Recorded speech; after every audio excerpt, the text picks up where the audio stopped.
Good evening, everybody. Welcome to the main event. I'm Nick Easter, joined by, for the second time, Aaron Baroni. How you doing? I'm doing great. I'm feeling really good. We got through our first show last week. Nobody got fired, and we're going to try to do it again this week. Yeah. They brought us back. Believe it or not, chat. The goal is low for us. We just want to come back next week. Although I don't believe you're coming back. I think you'll all be in the air. I will be back because we've got Madrid, guys, this week. I'll be both be flying out. I assume you're flying out probably tomorrow.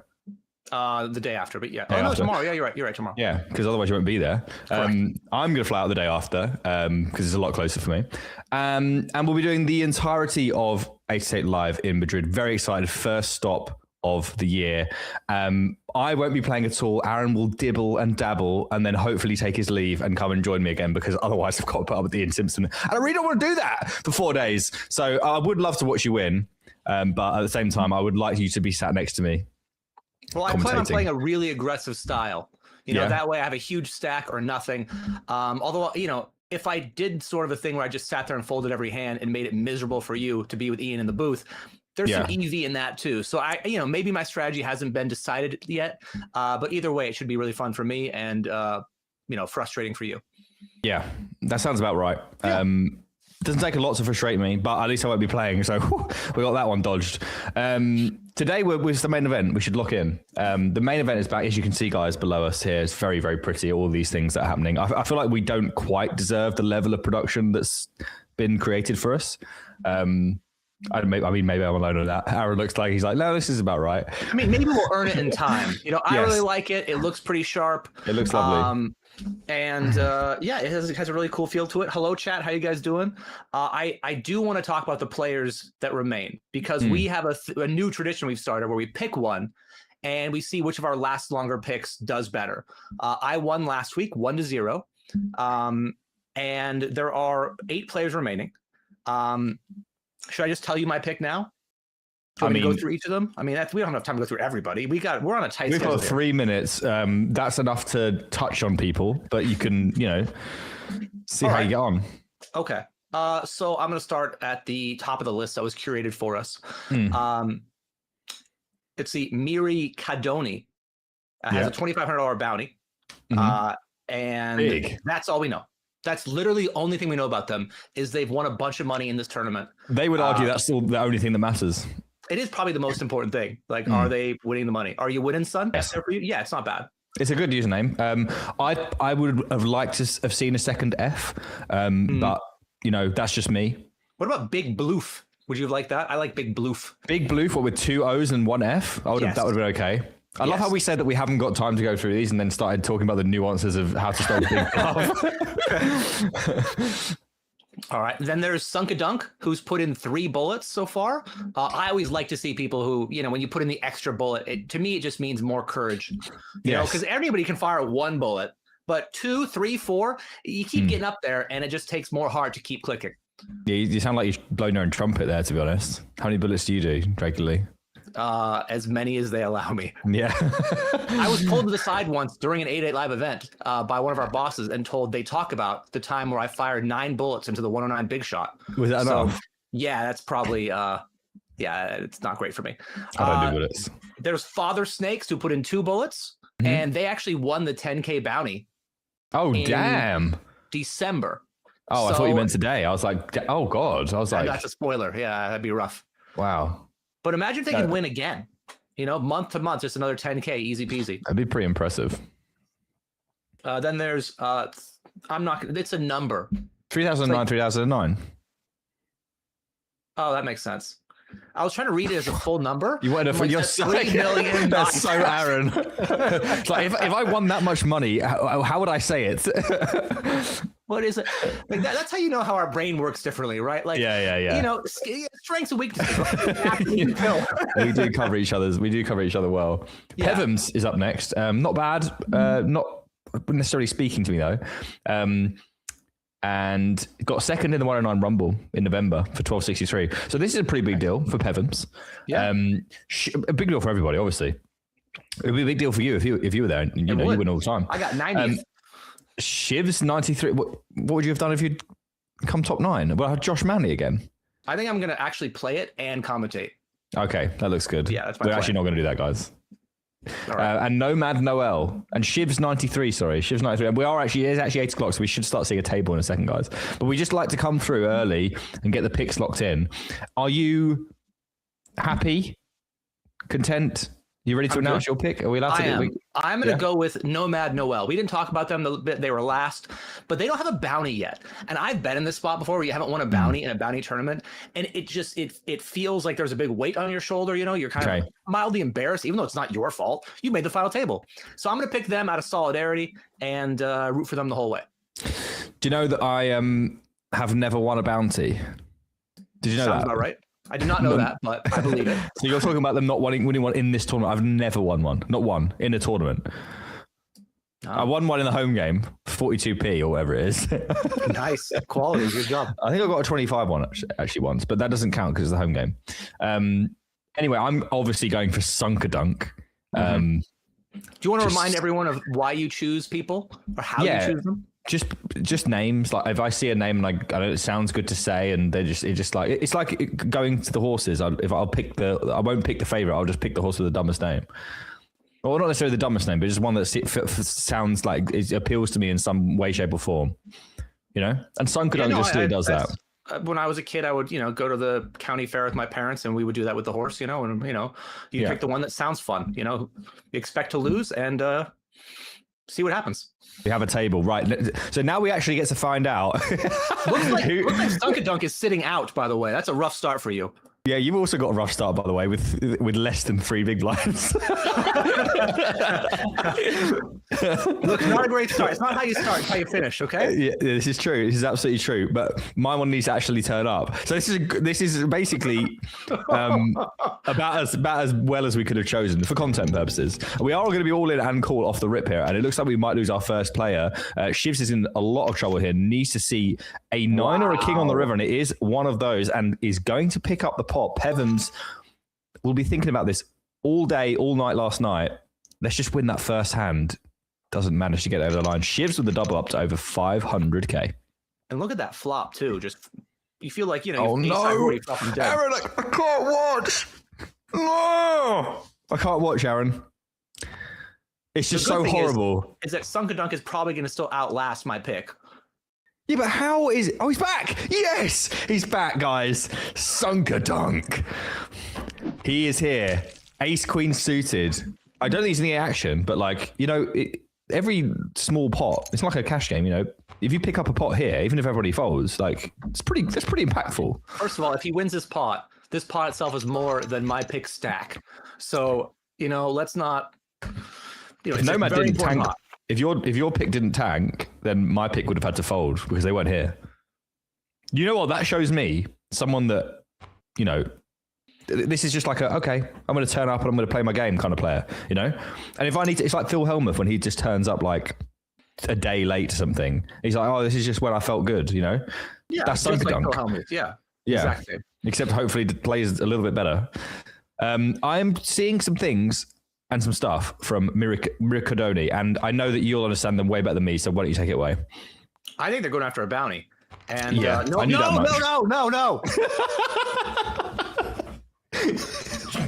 You had him crushed, Nomad. You had him crushed. You had him right where you want him. Just to clarify, are there any hands that, in theoretically speaking, that should we be folding as Nomad once we've got? I think if the client glitches and you're dealt only one card, you should put the money in. Okay. So no then. Yeah. Okay. Well, it looks like we probably will go with this one. I mean, oh god, there's so much less to win now than there was last time. Going to be a call of the button from Big Bluff, who I imagine thinks that Noel is going to be, sucked into the pot. They are bounty hunting. The biggest bounty is gone, for what it's worth, chat. There is a 1k though. Correct.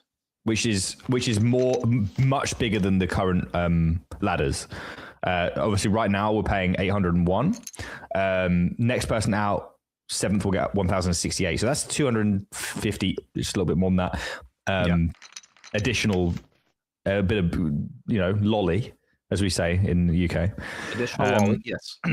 But is that from the full word lollipop? Is that what it's from? I actually don't know. That is from a show called Bargain Hunt, where they go around buying antiques. By the way, we are going to lose Nomad, and Big Bluff is going to get this pot, unless I am severely mistaken.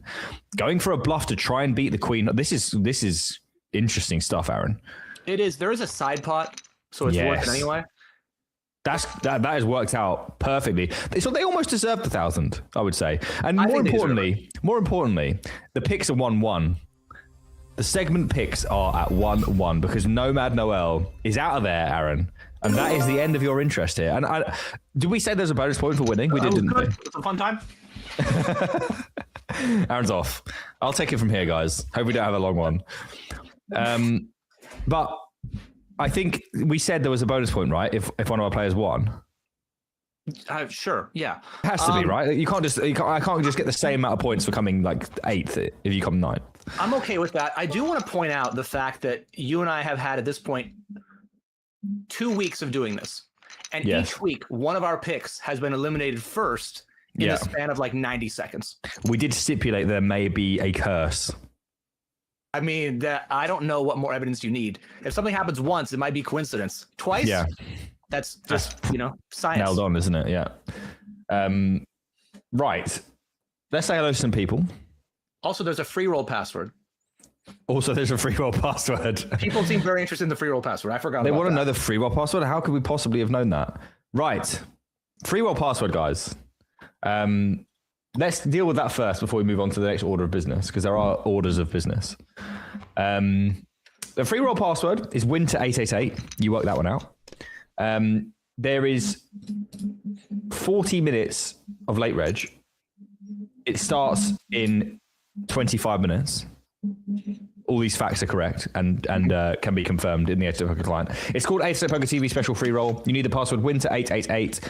The registration is now open and it starts in about 23 minutes time.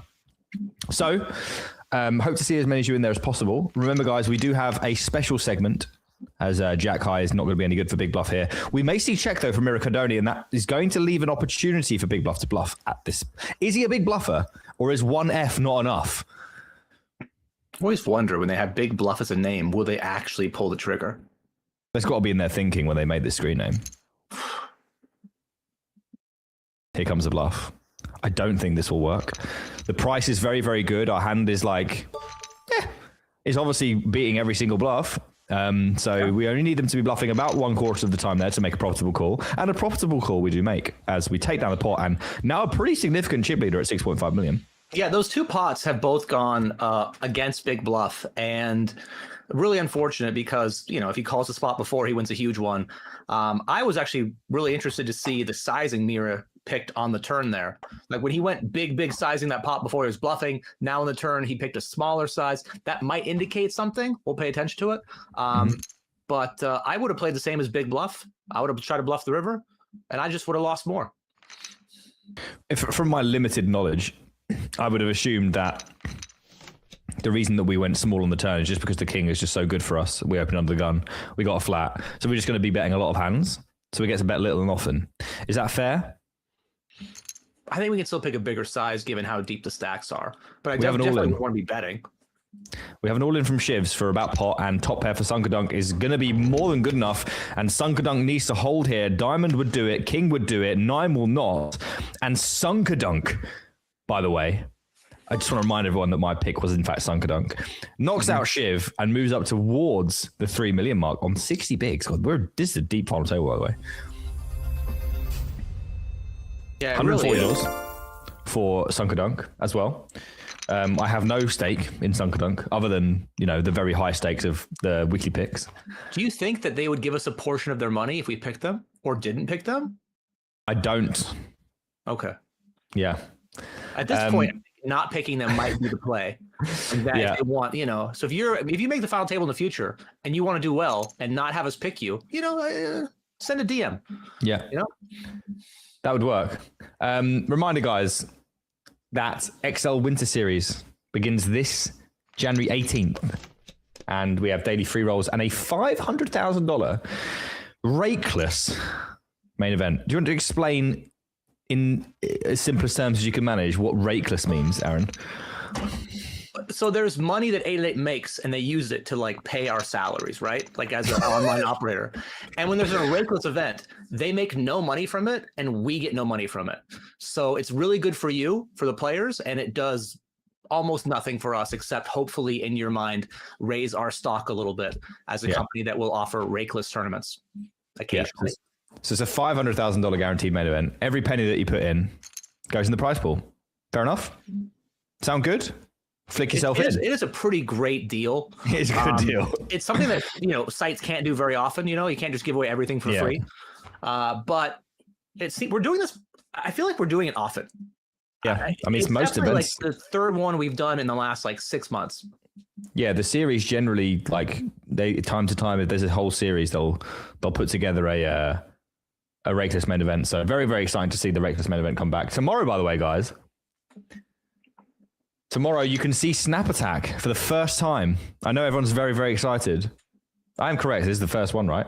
And you can win when you beat our host at Showdown, and our host is Komodo Dragon Jesus, the cash game specialist, Komodo Dragon Jesus. Leon Andre will be joining us on Wednesday for Blast Off as Sunkerdunk takes down another pot. Go on, Sunkerdunk. And then we are in Madrid, guys, Thursday through Sunday. We're 8 Poker Live in Madrid for 4 days of poker action on stream. Hope to see as many of you guys there as possible. It's always a great time. Don't miss the early levels either. The Spanish are very flagrant in their early plays. So, the early levels also, because it's Spain, they start at 5 p.m. Yeah, because they're asleep at 3. Yeah. So how can they play if they're asleep? Breakfast at 4. Yeah. So I'll be hosting, and I'll have an assortment of ambassadors, beginning with Ian Simpson. But hopefully, I don't want to say hopefully, because if Aaron loses, he's out of the tournament and then he can't win any money, and that sucks for Aaron. But it's important to me to have my buddy next to me. So hopefully he just dusts it all off. Anyway, A6 offsuit is going to be good enough to call here. And it's a pretty fair fight, but not anymore, and still not as in Peven's favor now. And then again, we had the lead change 4 times in that hand. And I think that 2 pair is going to be good enough here for Father Snakes to take out Pevens. A pretty horrible final table for Pevens. I mean, not Pevens' fault, but basically just lost all of their hands. I feel like Pevens is my spirit animal. Yeah. Didn't win one hand. They did ladder, which is nice. Yeah, they did ladder. What That's could good. have happened. Yeah. But when I go to bed and there's a day 2 the next day, I'm excited about what could happen. And you're trying to think about also what could happen. And this is not a desired outcome. You can say that again. Them for laddering a bit, getting a few extra pay jumps. I mean, they went from 801 to 1532. Yeah, good. Yeah, for doing well, for losing all their hands, that's not too bad. If you said to me, you're going to lose all your hands today, make $700, I'd be like, okay. But that's $700 better than I normally do, and the rest that I lose. So that was pretty much your main event bubble strategy anyway, right? I'm going to lose all the hands, but I'm going to make $15,000. And the strategy actually was not even to look at what I had, so I couldn't even be tempted to do anything. Did you actually not look at any of the hands? Did you ever have one where you just mucked it? There was 2 of them I didn't look at. Yeah. Wow, I would at least look at one card. This is who you swapped with, okay? No, it doesn't matter. If it's aces, I can't pay, so it makes no difference. Oh man. I know what you're thinking, but it doesn't make any sense. I mean, there must be some sort of math there. Anyway, I think you can still play. But I'm just saying it would hurt my heart to look down at aces and then look at the table and then just muck them. So I think this is why I don't look. You shouldn't look. Did you fake look? Did you pretend like you were looking? No. So it's hand at this point. So everyone knows. Basically at this point, we've had someone at the table playing the song "Another One Bites the Dust" every time we lose a player. So everyone's sort of in the same boat, and I've been really enjoying it. And there's no hiding it. I folded every hand. I've not played a hand. I'm clearly not playing a hand. So when it went hand for hand, and obviously that was it. I wasn't going to play another hand. I would just go back to my table, say, "Dealer, I don't need those," without looking at them, and then I would just go back to the rail to see when it was finally time to win some money. So I think it's a good strategy. I think you should try it. Or actually, your version of having a million chips also pretty strong. Yeah, the funny thing is that the bubble bursted on the first level or so of day 4, but people thought it might burst day 3, the last level, right? So during the last level at my table, I had the chip lead, and everyone had already started the we're gonna fold and make the money thing when we were 100 players away. Yeah. Right. And at that point, guys were like, I'm only playing aces. I'm only playing aces, you know? And I'm like, I guess I'm raising every pot. Like, okay. Yeah. So it was very fun to do that. And really only one player even tried to fight back. Yeah, there was one guy that we love these King 7 offsuits in the big blind. Very aggressive against the big stack as well, who's 135 big blinds, who could peel like fairly wide if they wanted to. They don't, obviously, because they've got jacket offsuit. But what do you make of that? He's played really aggressive so far, like, and rightly so. There's still a $1,000 bounty in play, which is bigger than the next pay jump. Yeah, and so obviously the jack 8, we can just fold that. But if there was like the 10K bounty in play, you might just want to continue your entire range there. Yeah, definitely. I mean, I in fact, you may not even rip entire range. Yeah, you may not see the King 7 get 3-bet. I think in that dynamic, just because they're afraid that like there's too much to play for. So a few other things to take care of. I want to say hello to people. You didn't let me do it earlier because you made me give out a free roll password, which by the way is Winter 88. Macmillan, how you doing, Johnny? Farting Potato Lord, Gedamonas, Paul, Winning Kathy, how you doing? Good to see you. It's good to see all of you, but we've actually met her, so especially Kathy, yeah. Boxwaxer, Master Masquerade, I like that. Vic, Con Martinoni, how you doing? D1 Restraints, it's been a while. How you doing? Did you know? No, it was. It's now, if you actually read it, it's actually D1 because Josh called him D1 Restraints when it was actually Dire Straits with a 1. So now he changed his name to D1 Restraints. So it's actually become what he is. I see. Do you follow? I kind of. Boxwaxer, Run Good, Asleep of the Old, Calf Shot, how we doing? Boogie, what's up? Good to see you guys. I think I've gotten everyone in there. Anti-Bala, Quantum Criminal, Don Clemente, Mal Gadsby, Dogma Tush, how you doing? Might be seeing something here. Just decides a check call, could easily go for a check raise. Yep, could easily have gone for a check raise with that 10 of spades, gut shot as well. It's just a little bit of something. Sometimes is enough to check raise, especially at these stack depths where both players are fairly disincentivized to be putting loads of money in, as Big Bluff puts loads of money in. It's also a button open. Like when you're going to be aggressive versus a player with the bluffing part of your range, whatever it is, the wider their range, the more likely it's going to work, right? And so just versus a button open, they're going to have a lot lower frequency of very strong hands, like over pairs and sets, and a lot more middling hands. And so I probably would have gone for a check raise there, but call is totally fine. Yep. How you doing, Ben? Little min raise blind on blind. To me, I'm always insulted when someone min raises into my big blind, and I'm like, "You're going to give me 4-1 to play in position against you? Really? Okay." When I have 135 big blinds, yeah, and I get $1,000 bounty if I knock you out, maybe. Like, yeah, I'm going to play. Yeah. Well, maybe that's what they want. They have the best hand now. They're way ahead. Yeah, I think we'll see lots of table tapping here. From Nick and Tux and Nick and Fook. Sorry. Wow. I was just trying to say the word. Great run, everybody. Really enjoyed hosting here. It's Fook, because I think what he's trying to say is you look like somebody. You look like a footballer. All right. Is that right, D1? Are you trying to say he looks like Christian Fuchs? Because his name is not Fuchs, it's Fuchs. I'm pretty sure that he's trying to say you look like Christian Fuchs. What do you think about that? I don't know who that person is. It's not a woman's name, Christine. I thought it was going to be a woman. No, Christian Fuchs is a footballer. Oh, yeah. I don't know who that is. But I'm sure. I really don't like when people say you look like this person, because when you Google them, it's always somebody ugly. Like, yeah. Maybe that's just me in my own experience. It's D1. Is that not what you meant? We've got the same battle, by the way, blind by blind here. Is that not what you meant? I feel like I saw it and I was like, yeah, I can see that. I need to show you now, Aaron. I feel like I have to show you this player so that you can see if you think you look like him or not. I'm not going to like it. I don't like this game. I don't like it. I think it's really accurate. That's why I was like, oh, I really like that shout. That's why I called out and then had a slip. I'm Googling them now. Yeah, Christian Fuchs. It's spelled Fuchs. It kind of looks like I feel it looks more like Ryan Reynolds than me. Right. So you're saying you look like Ryan Reynolds? I don't think that's true. Insert name of handsome man here. That's who I want to be. Yeah. I don't know if this is this is an interesting bet. This is a value bet, I imagine. Very thin razor. It's very thin. It might work. The funny thing is, if it doesn't work against his exact hand, it's probably not great.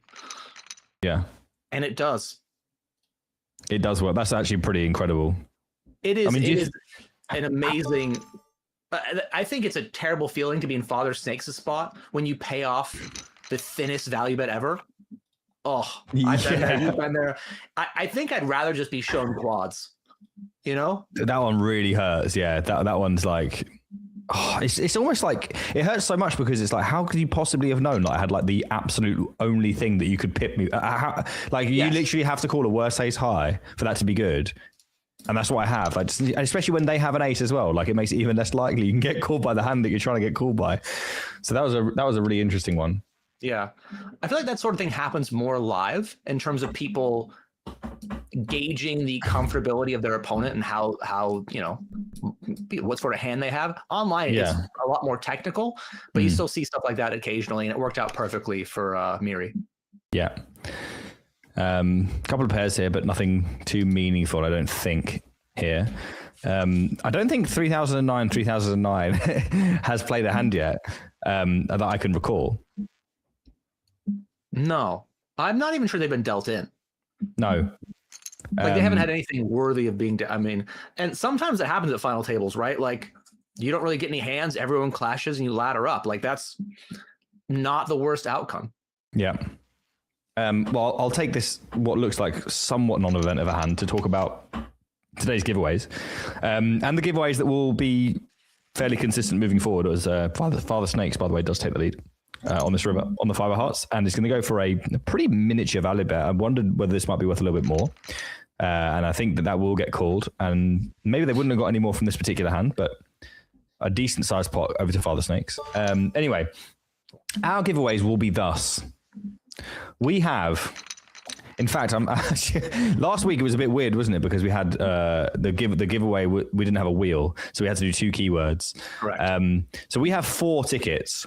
3 of them are $109 tickets, 2 of which we'll give away by virtue of Lodden Thinks, Aaron Thinks, or Nick Thinks, if you'd like.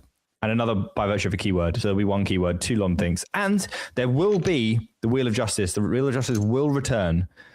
And not only will it return, it's been upgraded. It's been oiled. It's been shined. And what are we giving away, Aaron? This is my favorite part. That's why I gave it to you. We're giving away a $320 ticket. Like, the tickets we give away are normally a lot smaller than that, but that one is directly to either Tuesday or Thursday, the 320 big shots that we have, PKO or non-PKO, your choice. I will probably be in both, although this week I won't be in any because I'll be in Madrid. So maybe that's the best time to play, unless you want to play with me, which I'm sure is a fun experience for some people. But yeah, $320 ticket. I'm very excited about it. You guys got to let us know what you turn that ticket into, whether it's, several $1,000s or a bad beat story. Either way, we'd love to hear it.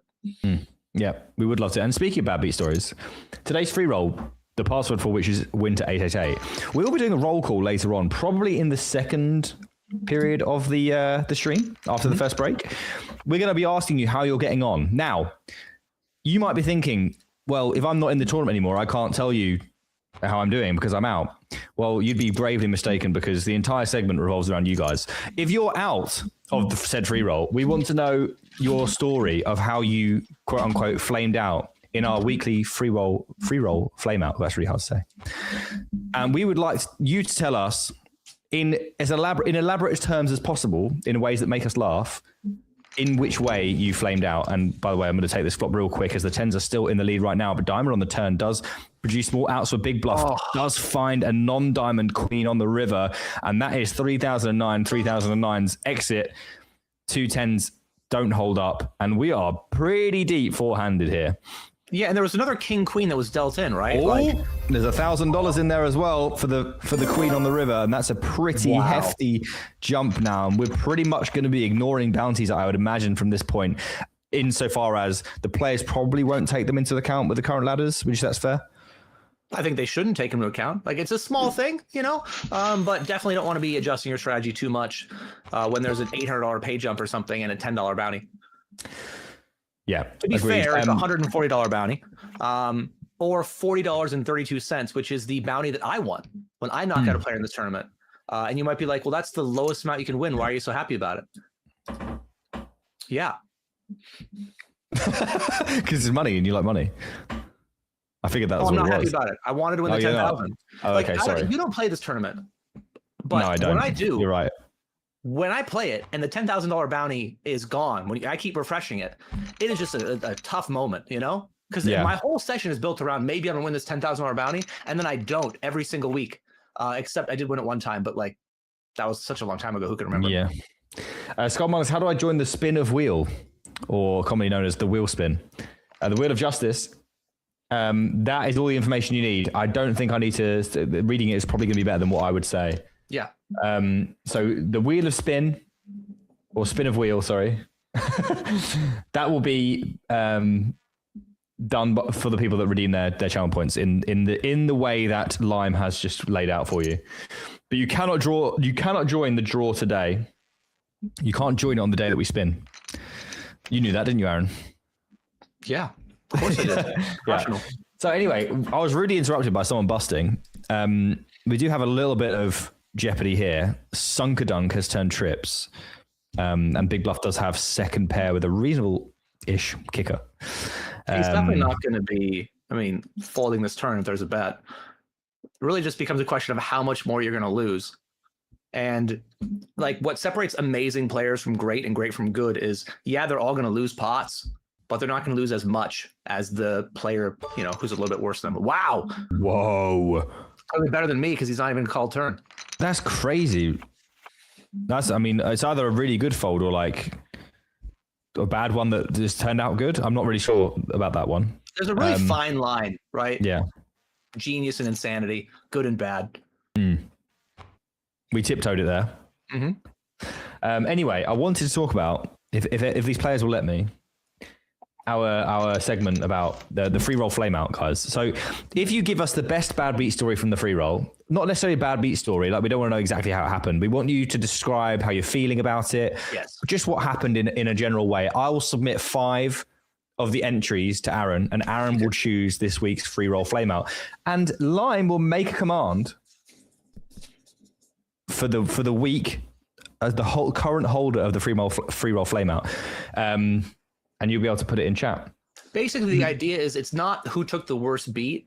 It's whose misery is funny enough to us. Yes. Right? It's phrased in a way where it's amusing, right? Like, obviously, we want you to win. But when you did win the free roll, now you have a second chance to win something by making us laugh at your expense. Yeah. So we'll do a roll call. If you're still in, we'd love to hear about that too, by the way. If you're still in. You're not going to win. You're not going to win the flame out. Yeah, you got flame out to flame out.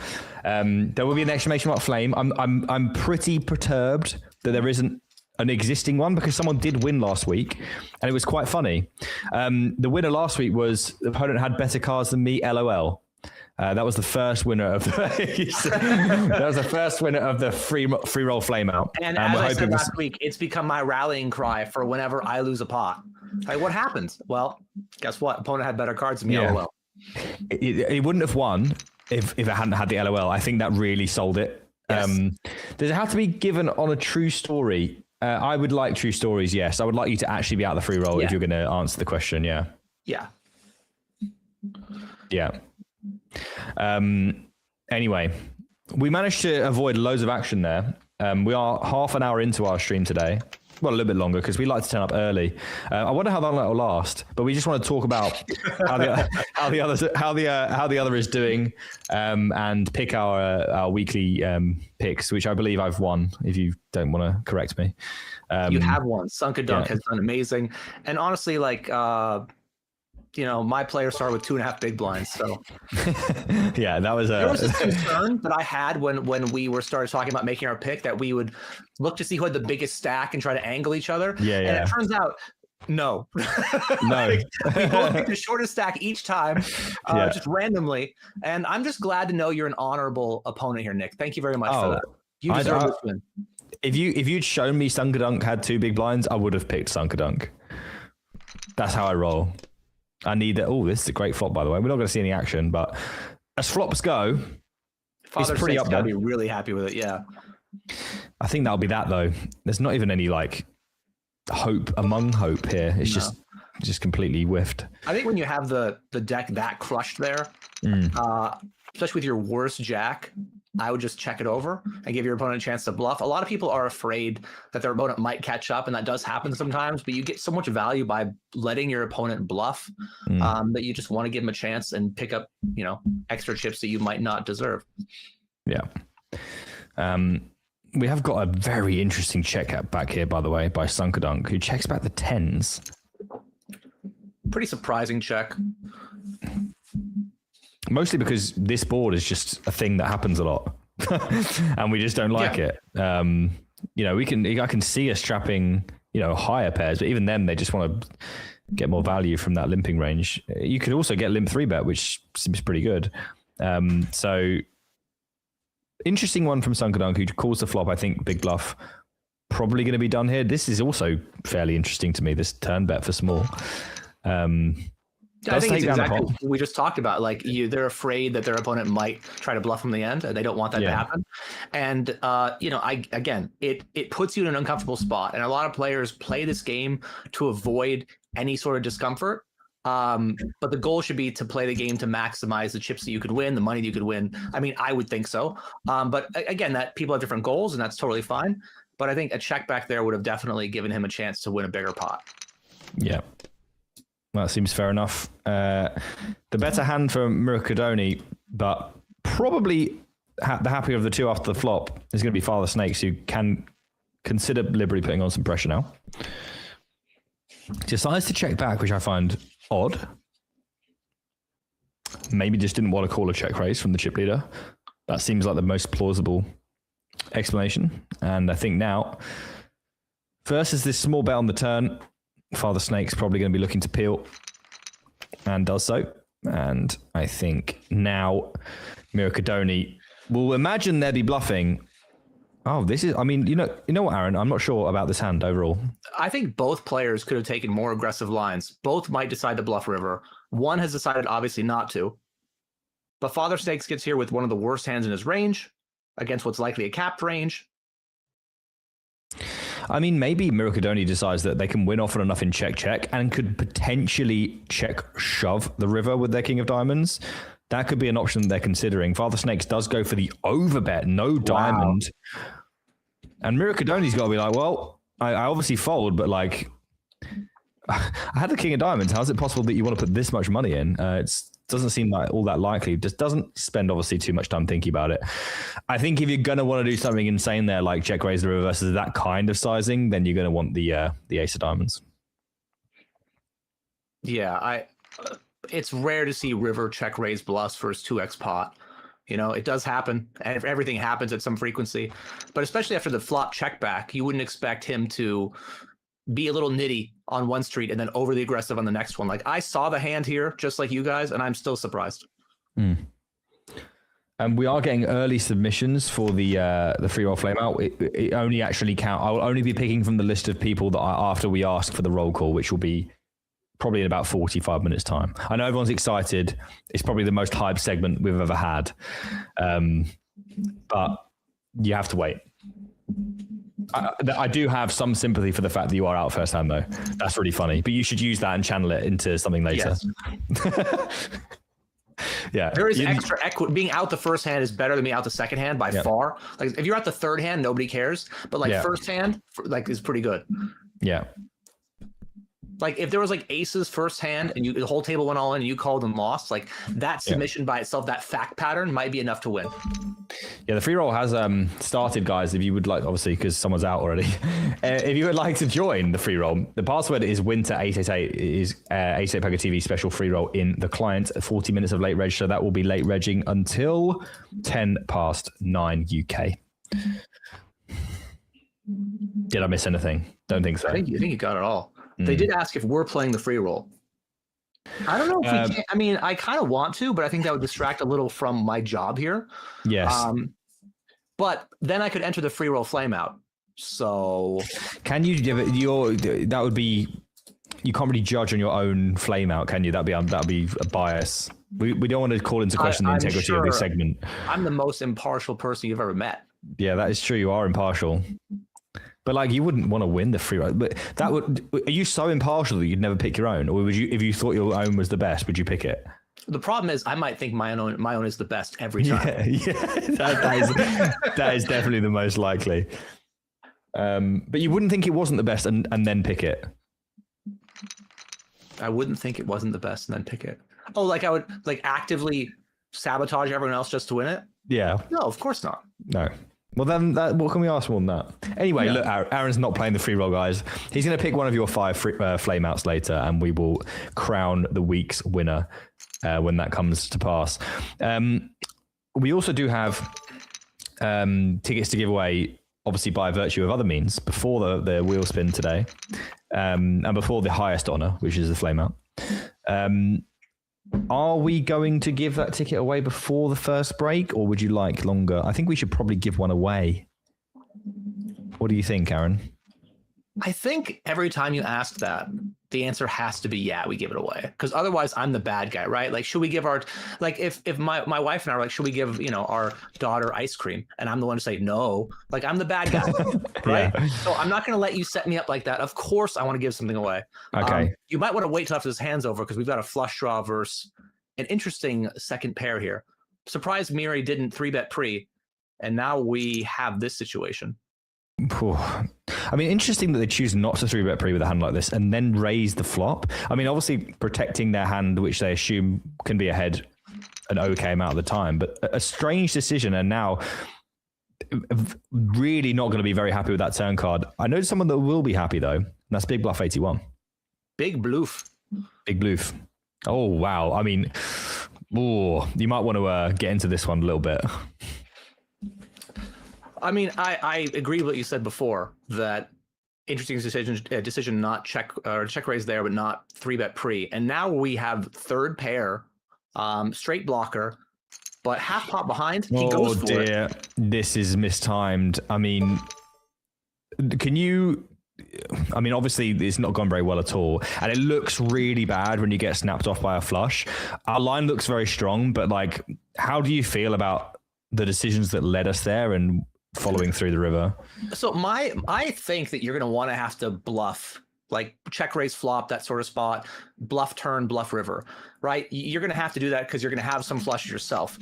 The issue is, what hands do you want to use to bluff with? And I think using 9s there is pretty bad, just because you want to block a hand that your opponent, that's a strong hand your opponent might have, like a flush or a set or 2 pair. And the 9s don't block any of that. It does block a straight, I guess, but it doesn't interact enough with the range of hands you want to, that you don't want your opponent to have.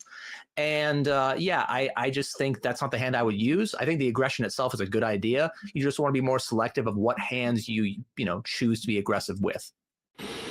Yeah, I mean, I just, something doesn't sit right with the fact that we had 2 9s, which is a really good hand. They kept getting worse and we kept putting more money in. Like if you'd said to me on the flop, like, oh, when you said, oh, we better hold off on the giving the tick away because we've got a hand here. I looked at the hand and I was like, yeah, but no one's going to go broke here. And then we see check raise triple off. Like, I just feel like if we're going to do that, there are so many better things that we could have chosen. But, aggression on final tables, especially four-handed, seems pretty good on the whole. Just trying to find some reason. It's also a spot where if you run into a hand like kings, no spade. Miracadoni, by the way, smacking this king 9-3 after Big Bluff's 3-bet from the big blind. Was quite a small 3-bet. I don't know if you think the same. Like 6 big blinds it was. which feels quite small when Mirkadoni with this deep, and he can just call quite a lot of hands that open. Obviously, there are some hands that will fold, but like it feels like that doesn't put enough pressure on this stack depth.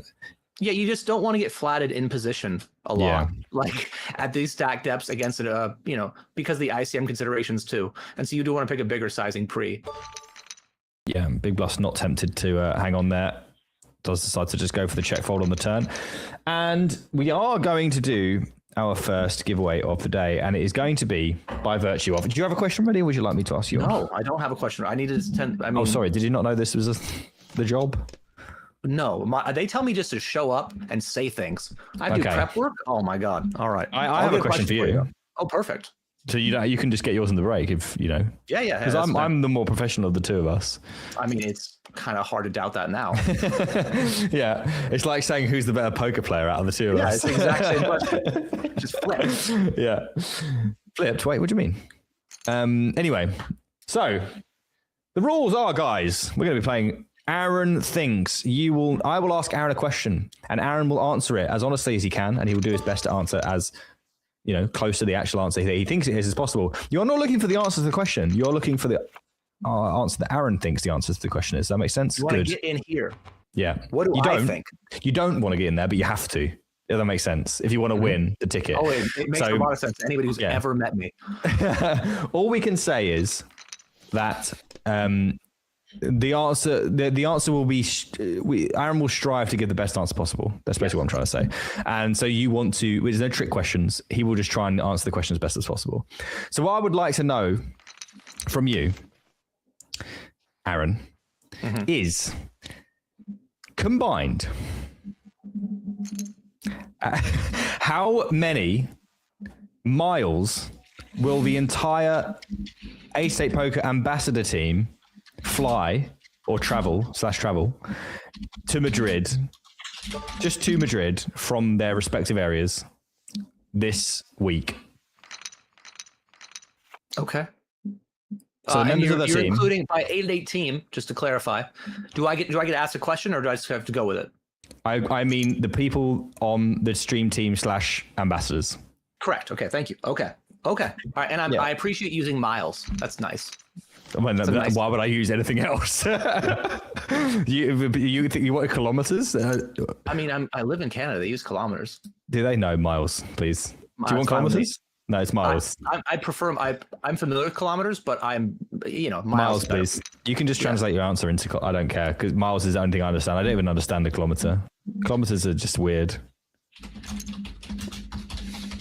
So while Aaron's diligently plugging away all of the algorithms that he needs to make an answer here, you guys can enter. The question is, how many miles will the entire team of ambassadors travel to Madrid H-State Live this week? Aaron is deep in the tank. Meanwhile, Mirkadoni, very, very interesting river after barreling turn, picks up another heart and checks again. Like last time, I'm really not sure. The timeliness of the aggression is strange to me, because I feel like Mirkadoni had two fairly reasonable bluffing candidates on two different rivers where a flush got there and he had one blocker to that flush, and chose the strangest bluff of all of them to follow through on. Maybe that he just thinks that is a more bluffed, a more folded spot than the other two. Just because it wasn't folded on this occasion doesn't necessarily mean it's not folded too much by Big Bluff, for example. I think a lot of players struggle to fire the third barrel. Yeah. Because they, and somewhat correctly, expect that when my opponent calls two, they've decided they're not folding. I actually think the river bluff or bluffing the river is very effective, because when people call flop and turn, they think their hand might be good, but they also think I could improve. My hand could get even better, right? Sure. At the river, you're done. Your hand is what it is, right? And I think that's where you can actually apply a lot of pressure successfully. But he chose to not do it at that point. Also, his two bets were effectively value bets, right? Just bet king high for value twice. I mean, yeah, they were bets. Obviously, we have two overcards. They had two overcards. Could have the best hand as well. like you say. It's just the river. Like I feel like probably don't have the best hand versus two calls, and it feels like a reasonable. Like if we're gonna bet flop and turn, feels like an okay one to follow through. By the way, we've just been dealt aces twice in the space of 3 hands, and Sunkerdunk could This is the kind of hand that you can very well get into trouble with. Certainly, will be volunteering chips. If they limp, I'll be terrified for them. It'll be a min raise. It's going for the min raise. Okay, well, I imagine we'll see 3-bet, but this is definitely the kind of hand you can 4-bet pile, isn't it? It is. There hasn't been that much playback from Miri versus Sunkerdunk, but again, when a chip leader is been aggressive and they pick up a hand, that is disastrous often for a middle stack who's been paying attention. They do just go for call, and oh wow, backdoor hearts, overcard, and a gut shot here to the straight for Sunkerdunk. Obviously, still those aces from Mirukadoni, who is in a tidy lead, but there'll be no folding on the flop unless Mirukadoni found some sort of random shove. Sunkerdunk obviously will have to continue in some fashion. It's kind of awkward versus this sizing. They'd prefer to see small so they could just peel. Queen of Diamonds on the turn, maybe the end of this one, though, as Mirukadoni, with around pot back, could decide to shove, could decide for another small bet to try and apply pressure to those kind of hands that maybe shoving just gives a really easy decision to. I think you also unblock the king here.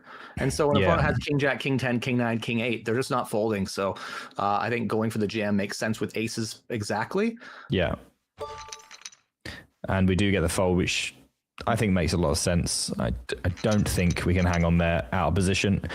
Certainly no shoving. If the turn was a heart, maybe the queen of hearts, we may have seen some additional volunteered chips. But how are you getting on, Aaron, anyway? Are you still in the tank?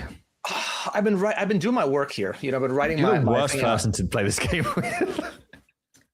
First of all, I don't think that's true, but I'm definitely like a bottom 5% person. Yeah. Just in general. But like so the thing is, you gave me this question with so many variables. Like, okay, who on the team do I think is going to this event? And now I have to judge how far they are. And you know what? One thing like Americans, and I'm American, I can say it, are really bad at is world geography, right? So now I'm having to judge how far.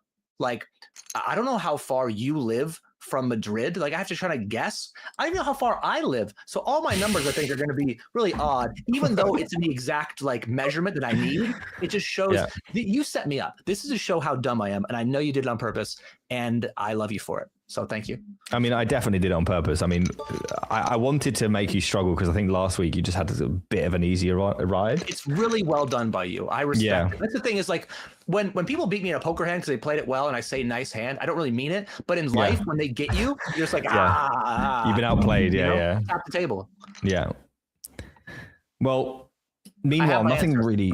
You have your answer. Well, you just give it to Lime and then the rest is done. Like for us, it's quite cool, actually, the system. The system works. Okay.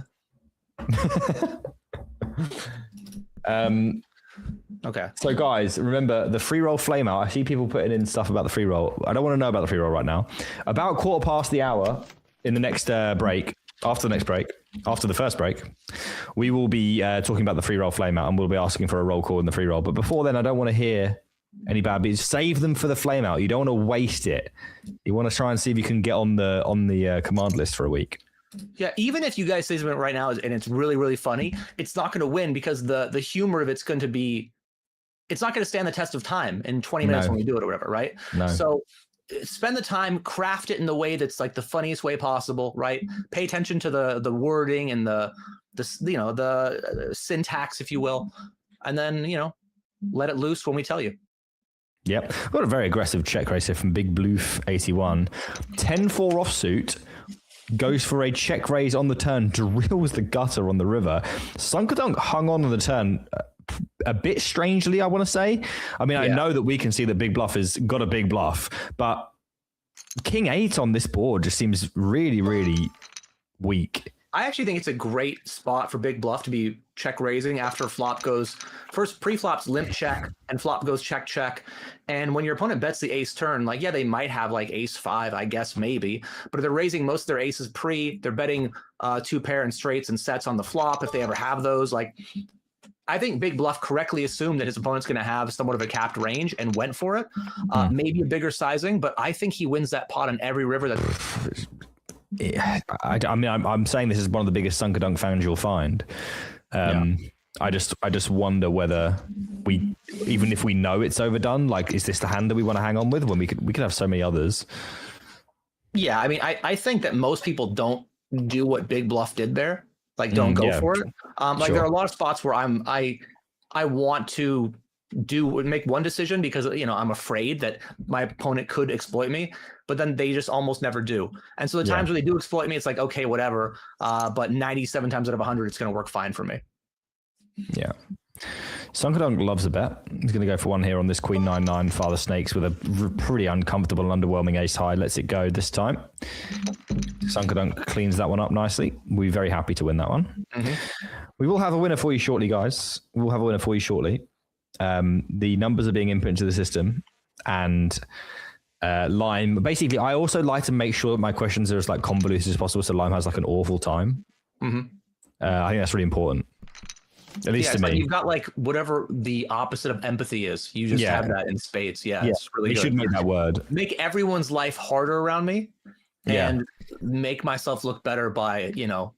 Yeah, exactly. Mad. It's diabolical, but again, you did it so well that I can't even be mad. Is lack of empathy is that's not the antithesis of empathy, is it? Like, it's like it's like one of the pathics, isn't it? I think it's one of those, which isn't good. It works well at the poker table, right? Yeah, sure, definitely. Well, Big Bluff with 4 high here. Yeah. Bet the flop. I mean, why not keep betting? You have 4 high. There's some snakes in the grass, though. Some father snakes. 6-5 offsuit. With the trips on the flop, does check the turn, and now can decide whether to go for a check raise or just a call. I love the call, and here is a 6 of spades in the river. Big Bluff looks like he could have a straight, but doesn't. Mm-hmm. It's one of those. It's almost unfair that you don't have one. I wouldn't like to see a lead here from Father Snakes. This is great stuff. The reason I wouldn't like to check raise the turn is it's just super underbluffed, for one. You knock out all of this stuff that like is dead pretty much against you that can also bluff the river. So I really like this, and it's going to work out really well because they're going to raise the river and obviously going to pick up the pot. And the extra 7 big blinds that Big Bluff has entered into the pot with the forest of highs. I like Big Bluff going for it here. You have the worst possible hand you could ever have. You do block straights. Like if you make any hand fold, it's a win for you, right? If you get them fold an 8 or king high, or what if they had 6-7? Yeah, but they don't. They have they don't. They have 6-5, which is going to be all she wrote. Is it apathy? No, it's not apathy. Apathy is not an emotion. I don't think, is it? I feel like apathy is just in the middle. Apathy is like you don't care. It's not a derivative of the word, I think. Yeah. But like, apathy, Nick is not being apathetic. He is like meticulously designed this question to elicit a certain response, and that response is to put me and Lime in the blender. Exactly. So like, it can't be apathy because I'm enjoying it. Yes. See, I'm not apathetic. You understand, guys? It makes sense to me. Anyway, we had a bunch of terrible hands, and that has resulted in no one actually losing their tournament life. But what it does mean is that it's a little tight. When you're the shortest stack, like, I'm not saying you want to invite confrontation, but you really are less afraid of it than you would be in other spots, right? Like you're not going to get a ladder unless something crazy happens, or, you take things in your own hands, like play some pots, have some fun. Yeah, absolutely. Pock 4 here. We get the Jack 8 off from the small blind, having a little look-see, and Father Snakes has got one of those optional 3-bet hands. I think Miracadoni got the kind of flop they deserved here. I mean, you could argue that a Queen 9-4 would have been fairer with the old Jack 8 off. Yeah, I think that what an interesting check back by Sunkerdunk. When you play the Jack 8 here and it comes Queen 9-4, you're not folding. Yeah. You're putting money in, whether it's aggressively or check calling, like you are putting money in here. But somehow he's decided to check twice. Yeah, but this is what I said earlier. That, there's been a lot of spots where I think traditionally people, even if some spots are under bluffed, they do get bluffed. And I think Miracadoni's had a few of those. And then I think they found one of the only people, I think they were one of the only ones that ever saw that nines. It's almost like they check raise the flop. They were like, okay, well, I can protect my equity by check raising. And then they saw the Queen of Spades turn. They were like, oh no, what do I do now? Ended up launching it off. So Yeah, pretty interesting play. Yeah, like, you know, sometimes you'd categorize a player or a table as overly aggressive, overly passive. I feel like we've had overly aggressive lines and overly passive ones in the same orbit, but from the same player. Yeah. And a lot of what you do should be player dependent, right? Like, oh, I was going to bluff, but I won't because this player never folds, right? Is a good example. So, you know, if you're tailoring your game to the player specifically, I think it's really good. And they obviously have played with each other more than we've seen them play. Yeah. So that might be part of the equation here. Yeah, definitely could be. And some rather rubbish looking hands behind the a6 here for Mercadona. This could mean this is our last hand before the break. Mm-hmm. And we're going to announce the giveaway winner before we do go on that break. Aaron, I asked you how many miles is the A-State Poker team traveling to Madrid this week, and your answer was and why. Quickly though. Okay, quickly. I just tried to think of all the people who are coming to the game or to the table to the game in Madrid. I'm the furthest away. I added it all up. I hope I got the ambassadors right who are going, and I hope I got the numbers right. Ended up being a combined 11,300. 11,300 is the absolute correct answer, and the winner of the giveaway therefore is Zep_GG with 11,500 miles as the guest. Congratulations, Zep, you have won. Well climbed into Aaron's mind. I recommend strongly that you climb out fast lest you get lost forever. It's a wonderful guess. Could you tell me who the ambassadors are going, please? I just want to see if you out yourself here. So I have myself. Yeah. I have you. I have Ian, Vivi, Lucia, Ricardo, and El Chur. Yeah, that sounds pretty good. A lot of those are very close, though. Yeah, I have a combined 300 miles for Lucia, Chur, Ricardo. Another set for Sunkerdunk before the break here. Same position, same player. This time 3-bet pot. And I mean, we just call here, right? There's not a single turn card that we're going to fold on. So I guess we just call, or you don't mind sticking it in here? I think I'd probably just call, especially versus an aggressive opponent who has, could have a wide range and put the rest in. This is my least favorite spot in poker, by the way, when I've bet the flop after 3-betting pre, and there's absolutely nothing I can do on the turn, especially with this stack to pot ratio. Yeah, you lose. You have to sit there and wait until you actually lose. Yeah. Not fun. No. Well, we gave away the ticket. We got the hands commentated on. We did a great job, guys, and we're going to be back to do even more good job in 4 minutes and 51 seconds. See you there. Back soon. It's time for A-State Poker Live 2026, and we're lining up a jam-packed year full of awesome events just for you. First up is Madrid, where we'll bring the poker thrill to one of Europe's most vibrant cities. Then we head to Glasgow, a city known for its heart, energy, and epic poker showdowns. Next, it's on to Barcelona, where poker meets party under the Spanish sun. Finally, we close out in London, showcasing our poker prowess in one of the most iconic cities in the world. And that's not all. The UKPL is back with 5 stops across the UK for your chance to grab even more poker action. We've also got the Noche de Poker Festival in Spain, bringing poker closer to you. It's going to be an incredible live experience unlike anything you've seen before. And stay tuned for more surprises. So whether you're a seasoned pro or new to the game, A-State Poker Live is your chance to be part of something unforgettable. Come along, play well, get lucky, and you could be our next A-State Poker Live champion. A-State Poker, made to play. We can also use small straight draws, gut shots, even open enders, and blast them off of high card hands that are ahead of us. When we've defended our big blind to a razor, we are out of position. The most common thing we're going to do is check to the razor.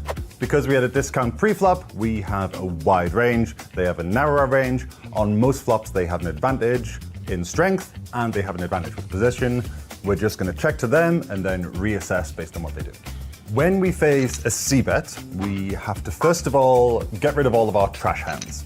So if the board comes like a Jack 10-5, we know we're automatically folding pocket threes.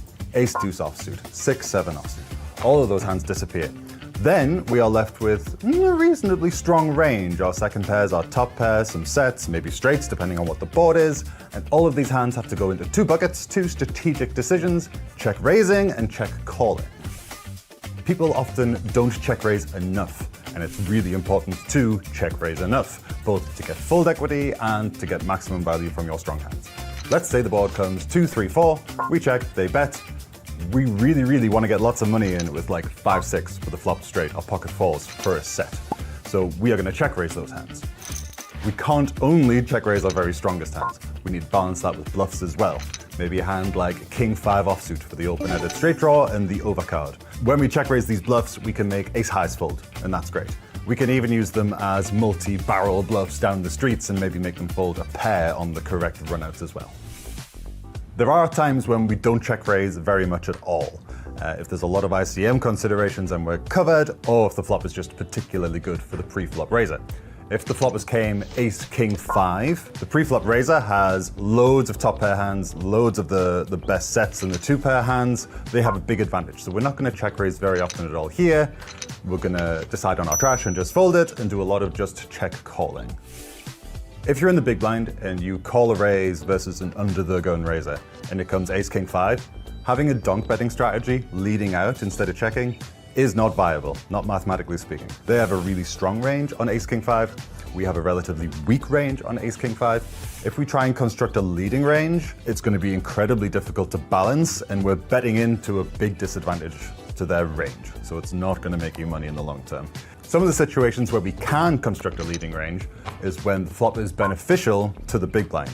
Flops like 5-5 deuce. It's good for the big blind's range because when we had a discount pre-flop, we were calling hands like 5-6 offsuit, like king 5 offsuit. So we have a lot of 5s on 5-5 deuce, for example, whereas an early position raiser doesn't have very many 5s in their range.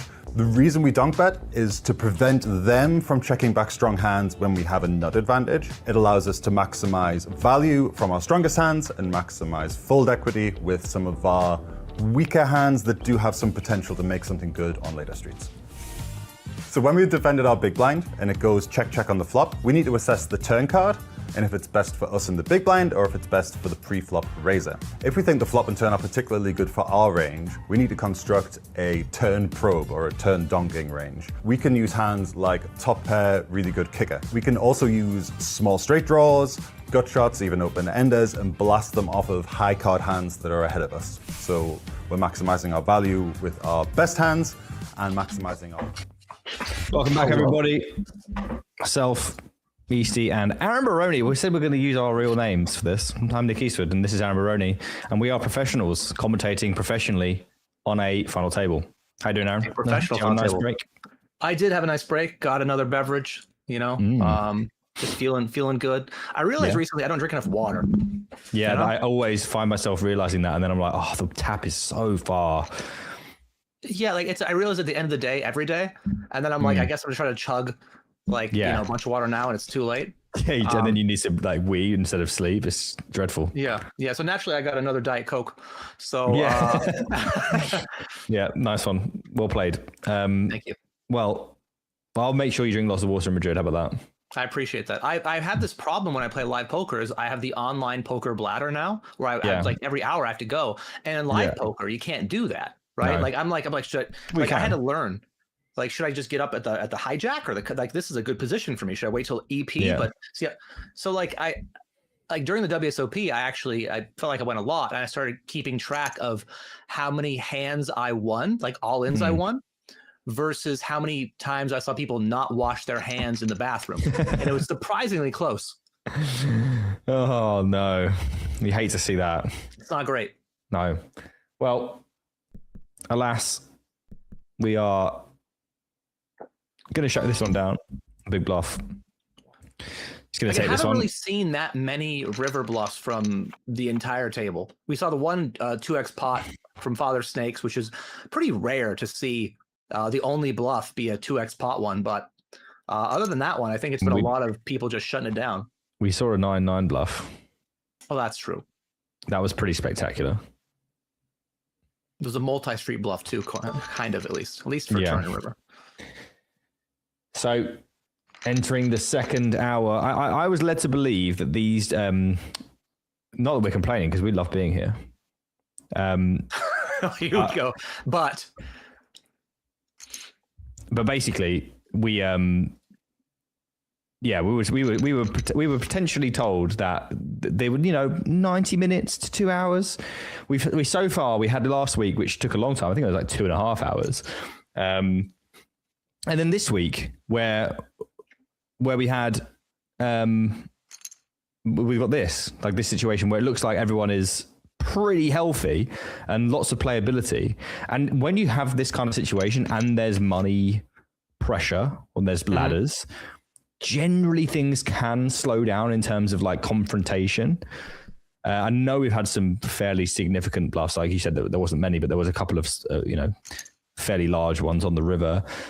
I don't know how much of that we're going to see. You could see this stagnate. I hope it doesn't, obviously, but you could see a little bit of self-preservation over the next like half an hour. Yeah, and Miri puts the pressure on there and gets it through. Like the structure of this game is, actually really good.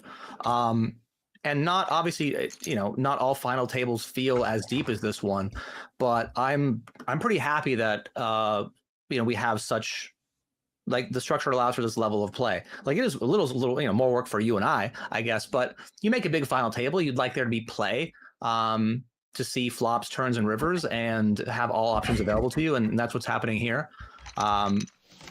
We started here, and I don't know, maybe we were down to like 5 or 6, but the shortest stack, not sure, a middle stack was like 35, 40 big blinds, right? It wasn't that danger zone of 10, 15. And that just allows for more plays to be made and more interesting spots. All right, well, like what? Go ahead. Like this lead here. Don't let me, no, it's not a lead. Is it a lead? To go limp call? He's big blind, right? Oh, yes. Aaron, continue. You crack on. Yeah, interesting leading the 6-high board. That board is better for his range than its opponent's range, and I think that's a decent reason to be leading. You do want to be careful about not having a capped range. I will say most players who have leads in the spot, their range is exactly like the sort of hand that Father Snakes had, right? It's like top pair, weak kicker, second pair, no kicker, gutter ball, and or bottom pair. And if your entire range is like bluffs and that weak stuff, then if a good opponent realizes that, they're going to put you in a really tough spot all the time because you're always going to have a weak capped range. So just be careful about that, right? Like, again, I see a lot of people getting really excited about having leading ranges, and that's cool. Just try not to tell people what your hand is, by your betting. Yeah, that's all well and good, but I would like to talk about, well, I'm going to monologue, son. Go on. There was a food extravaganza last year in Madrid, and I did a lot of eating with my commentating partner, which this year may or may not be you at some point. And I am very excited for the cuisine once again.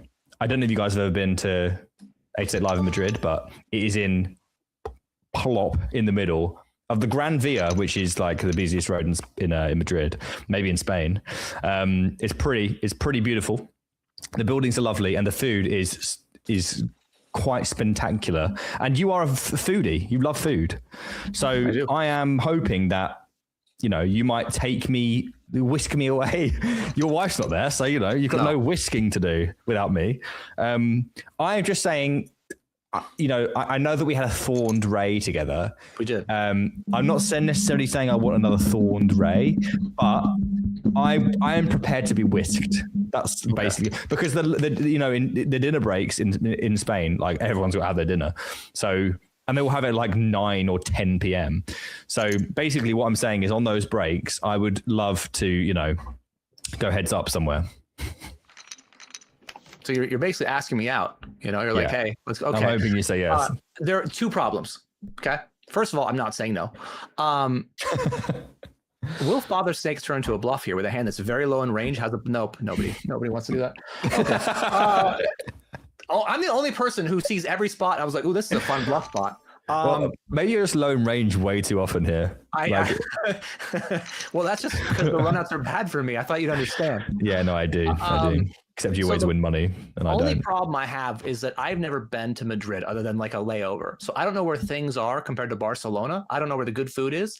And since, as you just said, my wife is not coming with me, she's the one who normally plan stuff out. She does research on where we should go, gives me a list of these options, and I pick one or pick a couple, or I pick the one that she wants me to pick. This time I have there's no research team. So I will try to look into it, but Thorned Ray, we probably won't get something as highbrow as that. I would like something a little bit more filling than the Thorned Ray. Not that I paid, but I just want to say, like, it didn't fill me. It didn't fill me up in the way that I was hoping that a Thorned Ray would. First of all, it was like one of 5 entrees we got, Chad. Okay. Yeah. Yeah, but like it's one not of 5 things, and we had to pick another thing. I'm like, well, that sounds weird. Like, for me, sometimes food is not always about like what was the best tasting dish, but like the experience, right? And you're going to tell that Thorned Ray story for years, so it was worth the it's true. 48 pounds or euros or whatever currency that country. Well, like I said, I didn't pay, so it's a free story. Yeah, it is. It's very kind of you. Yeah. So anyway, I did go to a few places that mainly tapas. There are some really good places along that road. There's some less good ones, but like there's some fancy ones. I'm really excited about the food as well. And I had a great time eating there when I was in Barcelona, and I've heard Madrid's better. Some people have told me it's better. You can't say these things in Spain. We can in Madrid, but like you can't compare the two. It's very, very. There's a big rivalry. I'm just saying what people have told me. I'm not passing any. I've never been. How do I know? I think personally you'll like Madrid more. I like Madrid more. I don't like the football team as much as I prefer Barcelona to Real Madrid, but I like Madrid better than Barcelona because I'm not really beachy. You probably shouldn't say if we're going to talk about things you shouldn't say. Yeah, I'm more I'm not like a very beachy kind of guy. It's a very picturesque. I know we had some lovely walks along that seafront together. We didn't hold hands. But next time. Yeah, there's always next time, guys. Where, by the way, in Barcelona, Aaron is not allowed to play poker, guys. There'll be no poker. He only can sit next to me and talk about poker. Can you believe that? It sounded like a great idea when they pitched it to me, but I'm pretty sure there's going to come a point where I'll be like, why am I not playing? I want to play. Yeah. Well, you'll know why. You'll be sat next to me having the time of your life. For sure. Yeah. Eating tapas, just hanging out. Yeah. Very thin value raise here from Father Snakes. The thing that's dangerous about it is that he might not have ace jack in his range. And if he doesn't, like, what does he do with that hand when someone goes over the top of him?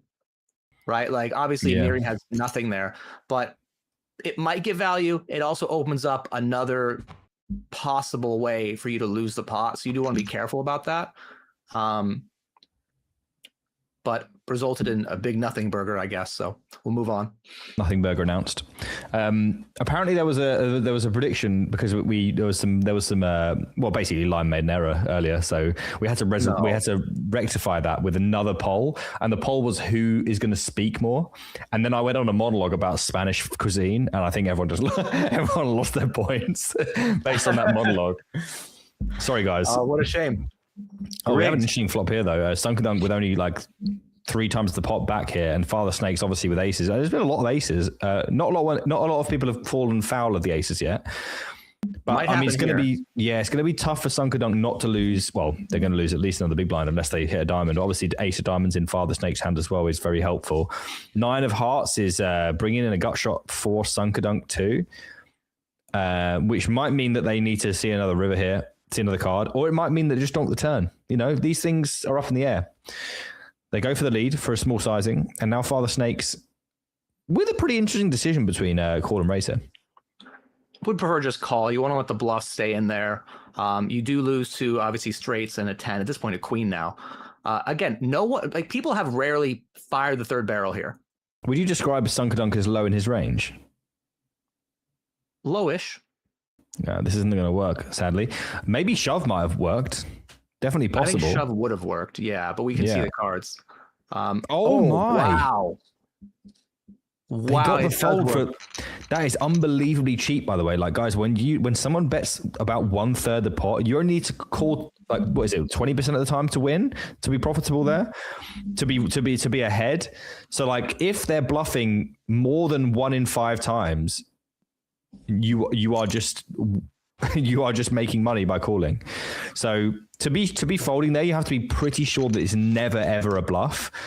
And I guess the sizing just made Father Snakes think that they were never good there. I think there's my guy, by the way. He is. I think that players want to be right? Like we want to be right. And sometimes you're going to make a call and it's going to lose, but long-term, the call itself is profitable. And so you kind of have to like disconnect yourself from like, yeah, I'm going to lose this pot. Let's say he loses that pot 3 out of 5 times for Father Snakes when he makes that call. That sounds bad, but given the price, it's actually profitable to call that all the time. And that's that sort of situation where it's like, okay, the price is too good and I need to call this down. Sort of like a limit hold'em concept, actually. If anyone here has played any limit hold'em, which apparently in this game. I mean, no one can ever fold. It's one big blind. Oh, yeah, cool. Nice hand. Yeah. But I don't get it.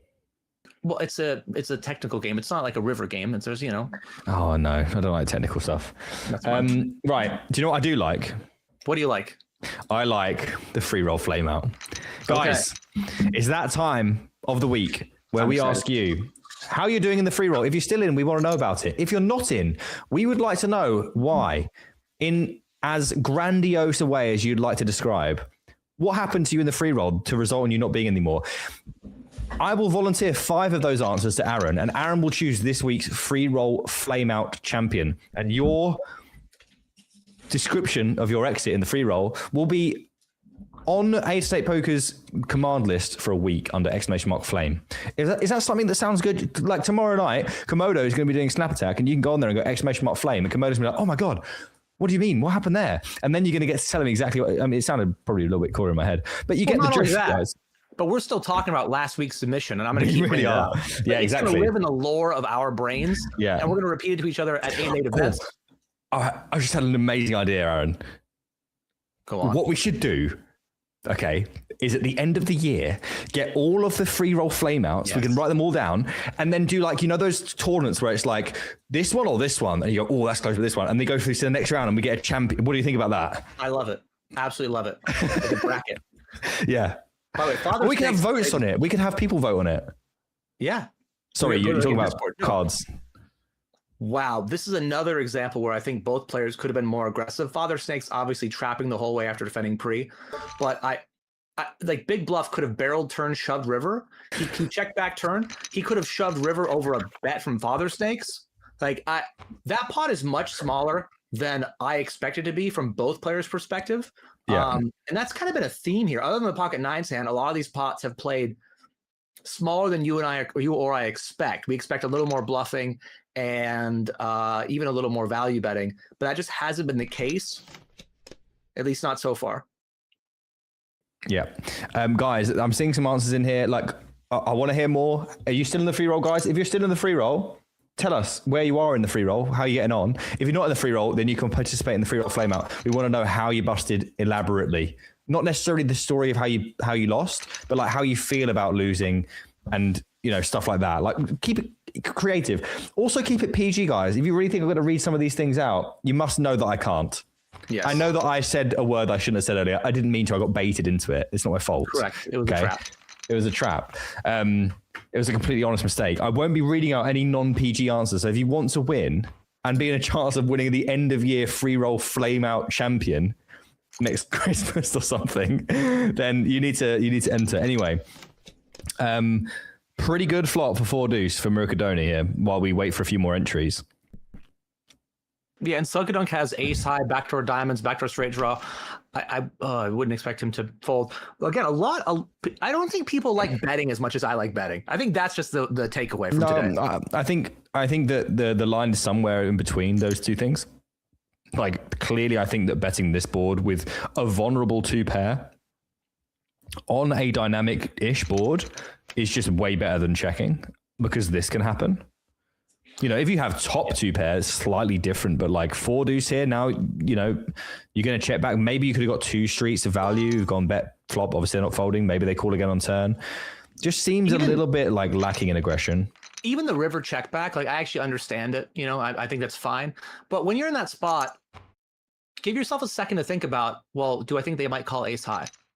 Could they actually call worse, right? And there's a lot of snap checking going on in these spots where people are just happy to get to the river, especially as a chip leader where losing the chips don't matter as much to you. Like you're playing a chip EV style, like maybe you can eke out another 2.5 big blinds of value there, and it does all add up. Yeah. Like everyone's going to have big hand confrontations, lose big flips, win big flips, get coolered, whatever. But like those little pots where you eke out like slightly more value than the average opponent is very, very helpful to like your long-term win rate. Yeah. Are you ready to hear this week's entries? If anyone's got any more entries, get them in now, because I'm going to be reading down the list and putting five submissions to Aaron. I know if you're not out, then you can't enter, and that's unfortunate. But let's go through my top 5, Aaron, in no particular order, and then you will be able to choose the winner. Some of them, like I said, I'm unable to read out. So this hand looks like it's gonna be something, but like it's probably just gonna be a chop. You know, it is. Should we just like completely ignore it? Like just not even look at like it's just assume it's a chop and not even go there. Well, I mean, like 97 times out of 100 we're gonna be right, and like if we're wrong, what are the odds of that? So we'll play the odds. Ignored.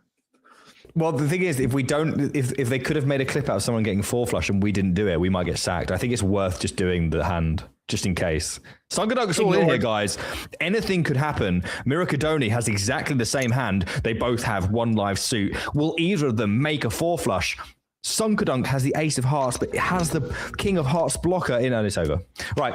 Anyway, guys, let's go through the submissions for this week. You ready for your 5, Aaron? Oh, I'm ready. Feel free to write these down. I love this game, man. Right. Out. AA. Third A on the flop.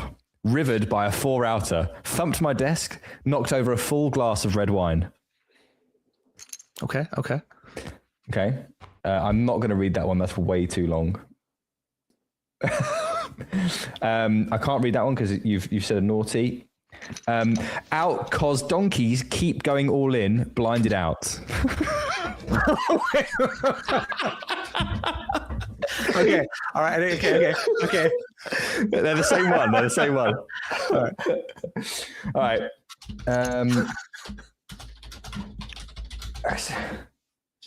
So don't feel bad if I don't pick you, by the way, guys. I have to pick my favorite ones. Yeah. It's like picking your favorite children, you know, like you love them all, but like some of them you just love more, but you're not allowed to talk about it. Ordered Chinese, forgot about the game and blinded out. Okay. 2 blinding out. Come on. What else can we get here? We've got let's go with I have been toasted, burnt, and I snaped. Maybe a Harry Potter reference, not sure. And the last entry into the free roll flame out is, and I'm out. Okay. All right. Some solid choices this time. Yeah. I have a feeling someone's going to win this one. Yeah. So my favorite is, I believe, your favorite, which is donkeys keep going all in, blinded out. The genius of that one is, first you think, oh, it's just they're overly aggressive and they're crazy and I must have got caught getting sacked. Instead, I sat around and I waited and let the blinds hit me and I had like 1.5 big blinds and I'm dead. Like that is objectively hilarious. Oh, no. You win. You definitely win. You win all. You win all of it. I'm dead. I'm dead here. I'm gone. It's really good. Well, that's completely. That was oh man, I don't know. That's so good. Oh god. It was, are you really sorry? Are you really sorry? You have won this week's free roll flame out, and so well deserved. You are going to be a command. You made me cry. You have won the first official free roll flame out. Mm-hmm.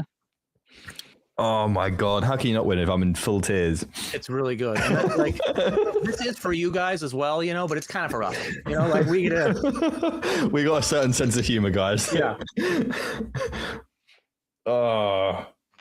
Well, I think Brilliant. that's one thing that you and I actually, as human beings, bonded over early, which was like shared poker misery. Yeah. Right. Where the rest of the team, you guys don't know this if you haven't met them, they're all like annoyingly optimistic about stuff. Like, oh, on to the next one. Like, all it takes is one, or oh, that's poker, you know. And you and I are the only ones who are like, I mean, Josh is kind of sucked. a little bit similar as well. Josh does his fair share of storming out. That's fair. Oh, I'm really sorry. The only response to it has just been a face with a sweat like mark on it. I'm not sure they're even happy to have won. I think they're just actually probably win the hand, not have to blind out. Not blinded out. Oh man. Okay, well that's a great segment. That's definitely staying. Yeah, I really hope. I don't know if we can ever like do better than that. This is a really interesting river, by the way, which I can definitely commentate on with a straight face. As the 8 rolls off and Sunkerdunk makes 2 pair, but the Queen 9 of Big Bluff does make a straight on the river. Both players improve, and it does go check check. Sunkerdunk down to 10 big blinds. My brain is completely fried. Down to just under 9 big blinds now, and with ace jack suited. And it looks like they could be potentially our next player out, which would afford them, by the way, a non-zero amount of dollars to the tune of $3,139.92. Plus the bounties they've won, which I believe is 1,100. No. 782. Do you know what's really good about the current free roll flame out champion?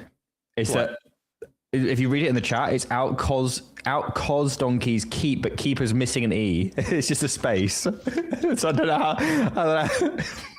Yeah, somehow the misspelling does elevate it a little bit. Yeah, it does. Just like, like it really does. last week, it was like others had better cards, but it was like one fewer T. Yeah, exactly. Yeah, it's like these things all do. We take this extremely seriously. Yeah. When you're as soon as greatness, like someone has to win, someone has to lose, guys. As soon as I read that one out, and I said blinded out, and you started lolling, we knew that one had taken the cake. It was very unlikely we were going to find another one. And I think the thing that's great about this segment, not to pat ourselves on the back too hard, is that free rolls lead to a lot of very disappointing exits more than regular tournaments, right? Players are doing some crazy things. So you guys are going to have some experiences that are not going to happen in non-free roll poker tournaments, and you get to share them with us. We get to share them with the chat. Everybody wins. Because they might not necessarily be donkeys going all in. They might just like, oh, it's free roll. Let's go. Kind of having a good time.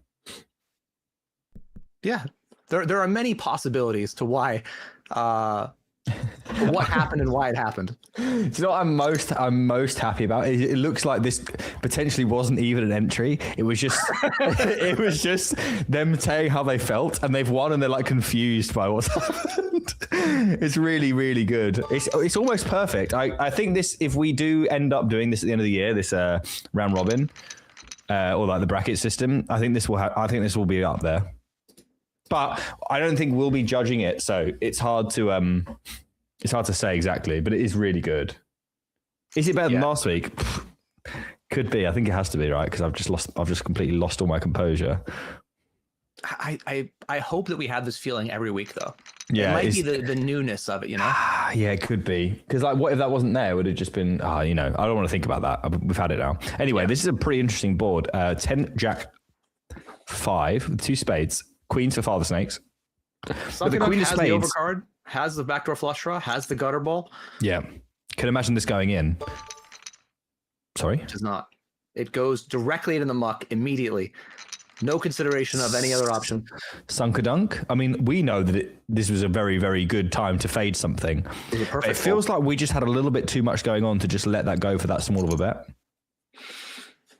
Yeah, I think if I had Sunkerdunk's cards, I might be out of this tournament like 7 times at this final table. Yeah.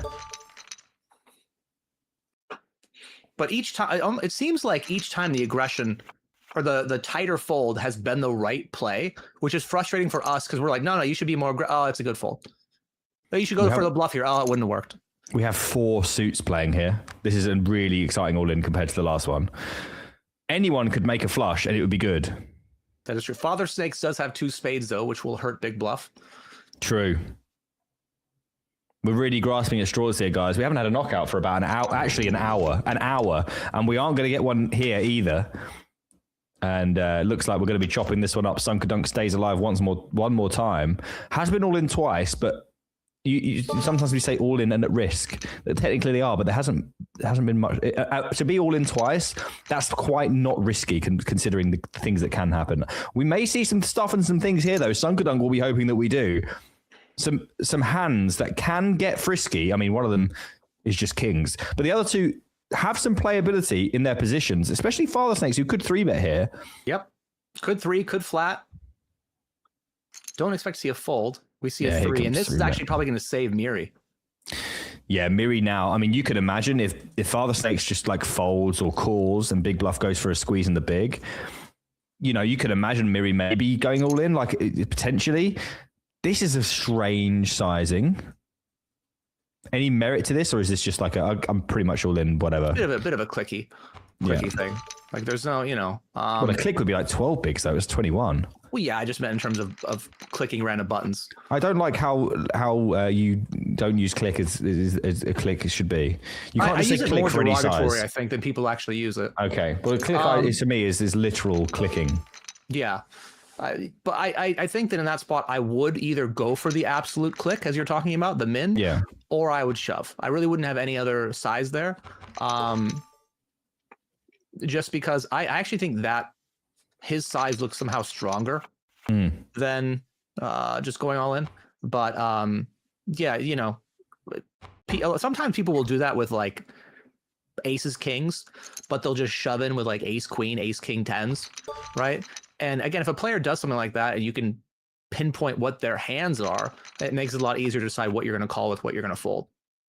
Yeah. Well, Sunkerdunk is almost out, potentially. I think when the next person does go out, I think that should be a really good time to do a keyword giveaway. I may be told that that's completely unacceptable. So, you know, if that is the case, don't blame me, guys. Or I might hear that a keyword would be glorious. As a matter of fact, I'm not allowed to give you anything. So, you know, maybe I'll fight your corner. How about that, guys? I mean, Sunkerdunk is just right there. I feel like you're just trying to give away. We're just, how about maybe another elimination after that one? You know? Yeah. Okay, guys. Well, look, we're not going to give you anything. Okay. And if you think you know who to blame, you're probably right. So blame them. Yes. Honestly, if it was up to me, we wouldn't give anything away at all. You know, I feel like guys, look, I would give you things. I wanted to give you something now, but I can't. I'm not allowed. How many free rolls are you going to run this year on your own channel? An 8 of diamonds on the turn. As Miracadoni has the option here to go for a bet. Big Bluff goes for call with the best hand right now. Now, will we see a bluff this time? There are loads of hands that can float this turn. We're going for half pot. And it works. I would have liked to have seen a tank there, just purely because you probably, well, almost certainly, will definitely have a pure bluff catcher. You beat every bluff. Sure. And when you only need to win 25% of the time to make a profitable call, surely it's worth thinking about whether that might be the best hand. Anyway, Sunkerdunk's all in. Good luck, Sunkerdunk. Top set, but flush draw available. Now we'll need to pair the board or Sunkerdunk's going to be out of there, and they are. Really unfortunate. They were down to 3 big blinds. Big Bluff opened the King Deuce of Hearts and is going to knock off my pick. So no extra points for me this week, but it is 1-1 overall. He has been sunk. Yeah, a dunk. $40.32 for Mr. Big Bluff 81. But going back to your point about having a little bit of a tank on the river there, that's you know, back to the problem we talked about earlier is like you guys, you know, you don't have to act as fast as possible. It's not a chess clock sort of situation. Take your time, think about it, and you might reach the same decision, sure, but you might reach a different one. And you're allocated a certain amount of time to think about it. It is a game where the more you use your brain, the better. So don't be afraid to use it. You know, I actually disagree about using your brain. Yeah, because sometimes I'll sit there on the river and I'll be like, oh, you know, they could be bluffing because this and that and the other. Like maybe I should call this hand. I end up calling, and then always get shown the nuts. If I didn't think and just folded, it would never have happened. I really hard to argue with that logic, I guess.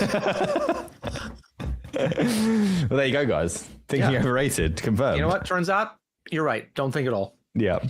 So we're three-handed here, and we could be three-handed for a little bit. I'll tell you what, guys. I will say we will give one away before the next break. How about that? That seems fair.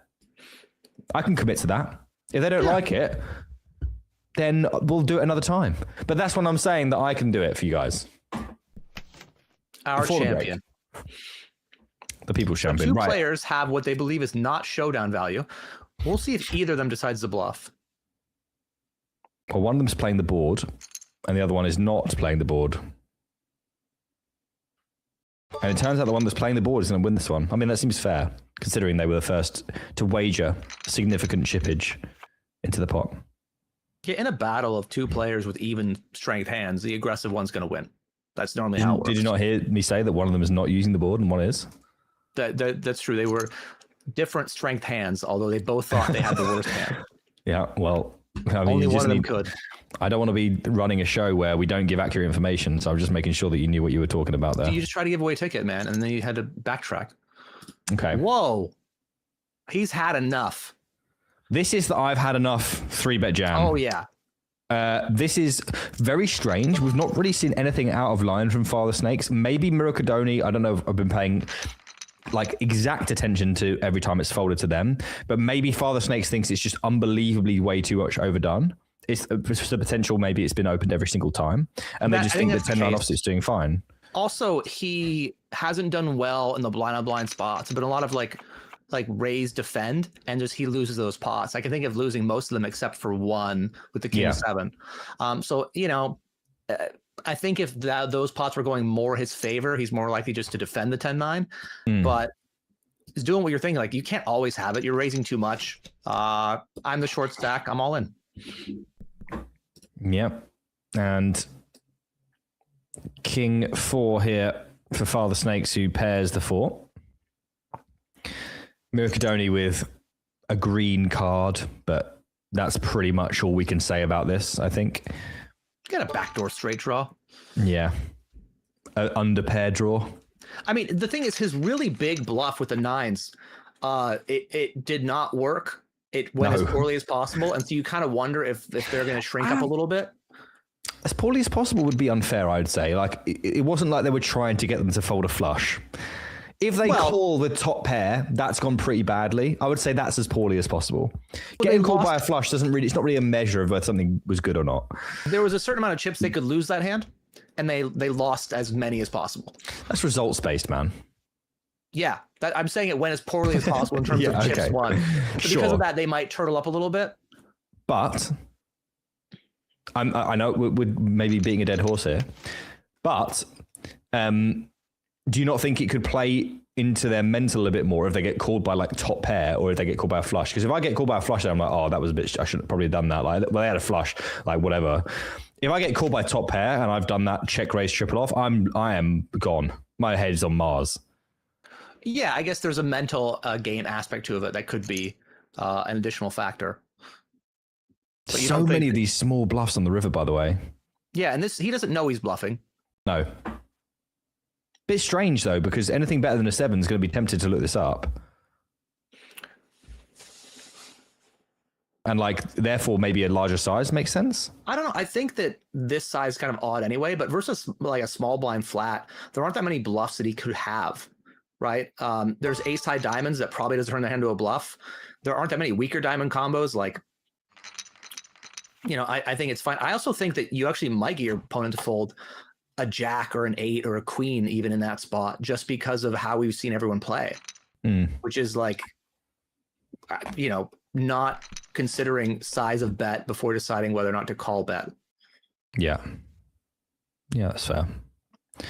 And that matters a lot because it drastically changes how often you need to win in order to make profitable calls. And I think that's probably not something that's maybe picked up by a lot of people. But you know, if you're unsure, you can ask yourselves questions like, how often do I think set, by the way, how often do I think they're bluffing here? Is it a quarter of the time?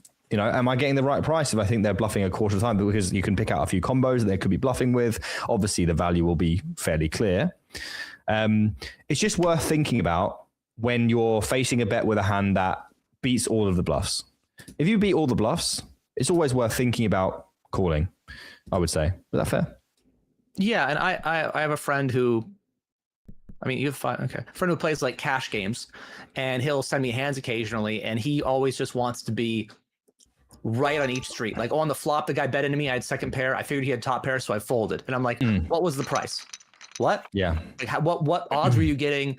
You know, how much you have left in your stack? All this kind of stuff. He's like, oh well, but I was behind. It was a good fold. And it's like, well, even if you're behind, if the price is too good, you should continue on flop. You know, on turn and on river. Yes, the hand is over, right? But if the price is really good and they're bluffing some of the time, it might be good for you to actually call them even when you expect to lose. Yeah. Well said. These pots are tiny, by the way. We just had a set and it just checked down. Kind of difficult to see any inroads into these stacks in those situations. So when you're up against opponents who, he just rivers a straight. Yeah. Will we get a check? Check is the only way we find more money here. And we do not see that. So it looks like Miracle Donny will just get to let this one down.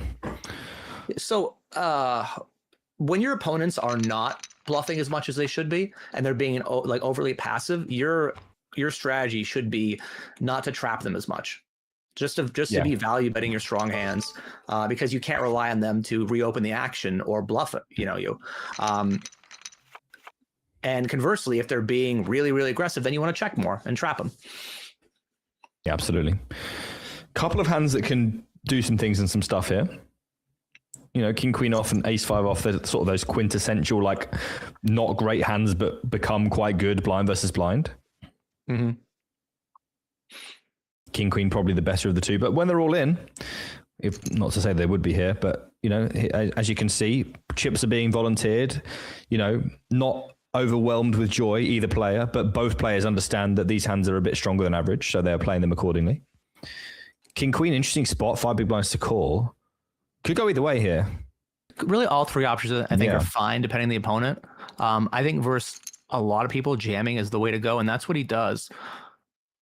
Yeah, I mean, if you think about it just as simply as we can see it, if you get things like ace X, and you can imagine how many of those are if we're seeing this 3-bet, and probably they're not going to be filtering them to the extent that they should be. In that case, you get to shove and get folds from all of those ace X's. Like, that is incredibly good for you.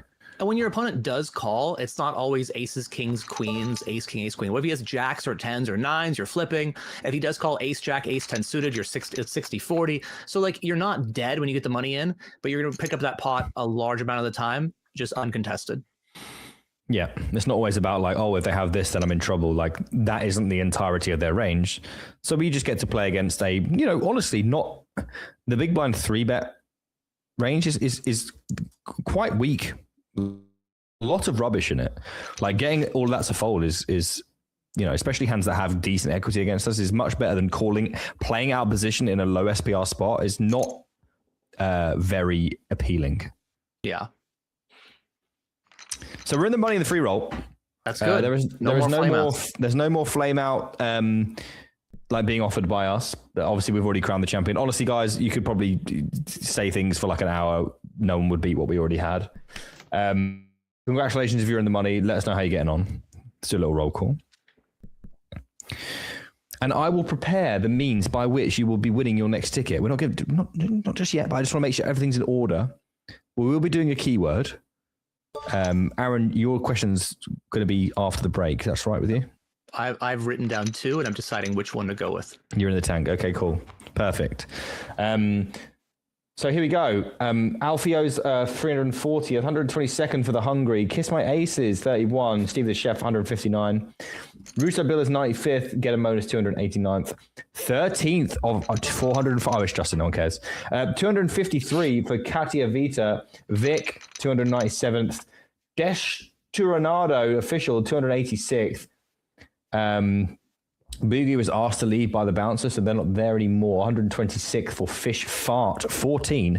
XX Memelusco Sound XX is 45th. Soranake is 85th. Antibalas is 999th. I don't think there's that many people even entered. No, there wasn't. Scooty is 47th. Babooin is 207th. Atoff, 35th. Koshinuk 84th, and Klon is 37th, Outmatcher 65th. Wow. What a riveting roll call that was, Aaron. Maybe you can do next one. Yeah, I'll do. I mean, I'll try. I'll do the next one.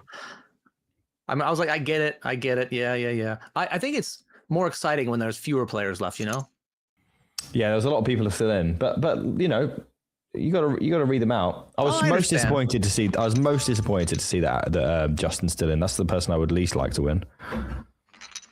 For me, I used to have a stable of players that I staked, and one guy would like send me screenshots. I'd be like, oh, he's like, top 100 stack. You want to come sweat? And I'm like, what? Yeah, I'm top 100 stack with 1,400 players left. With a big 550. I'm like, no, I don't want to come sweat that. Thank you. Well, a riveting offer, but no. Yeah, I'm gonna pass on that. Even final table, I'd be like, eh. Yeah, and I never really enjoyed it. Well, when your newest three-legged horse enters the stable, you'll be so invested. Yeah, but I'm not going to sweat. Well, I guess that's true. You are playing. You would be playing tournaments. I would sweat it. I would. Yeah, you not even for your own financial gain, just for your own entertainment.